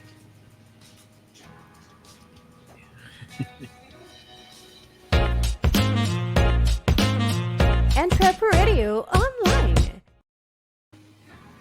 Sa pamumuno ng isa sa pinakakilalang influential speaker sa buong Pilipinas, Pocholo the Voice Master Gonzalez. Ma-inspire at ma-inform sa talakayan ng inyong mga ka-entrep sa online radio kasama ang inyong lingkod, Rene the Envoys Toralba. And your one and only provider of entrepreneurial wisdom, Mr. Entrepedia, Stephen Chase Lemon. And the only rose among the handsome thorns of EntrepRadio, this is Faith DeVos Pastrana. Ito po hatid sa inyo ng Creative Voices Productions, Creative Vision Studio, Creative Sound Studios, VG8 Radio, Voice from Home, and the Voice Master Channel. This is EntrepRadio Online, the voice of Filipino entrepreneurs. The voice of Filipino entrepreneurs. Yes. The next one. Habol chase. See you guys. See you next week. See you. Bye. Inyong natunghayan ng isa na namang edisyon ng EntrepRadio Online. Samahan niyo muli kami sa susunod na linggo, alas 2 hanggang alas 4 ng hapon sa paghahatid sa inyo ng napapanahong kaalaman sa pagsisimula ng inyong pangkabuhayan.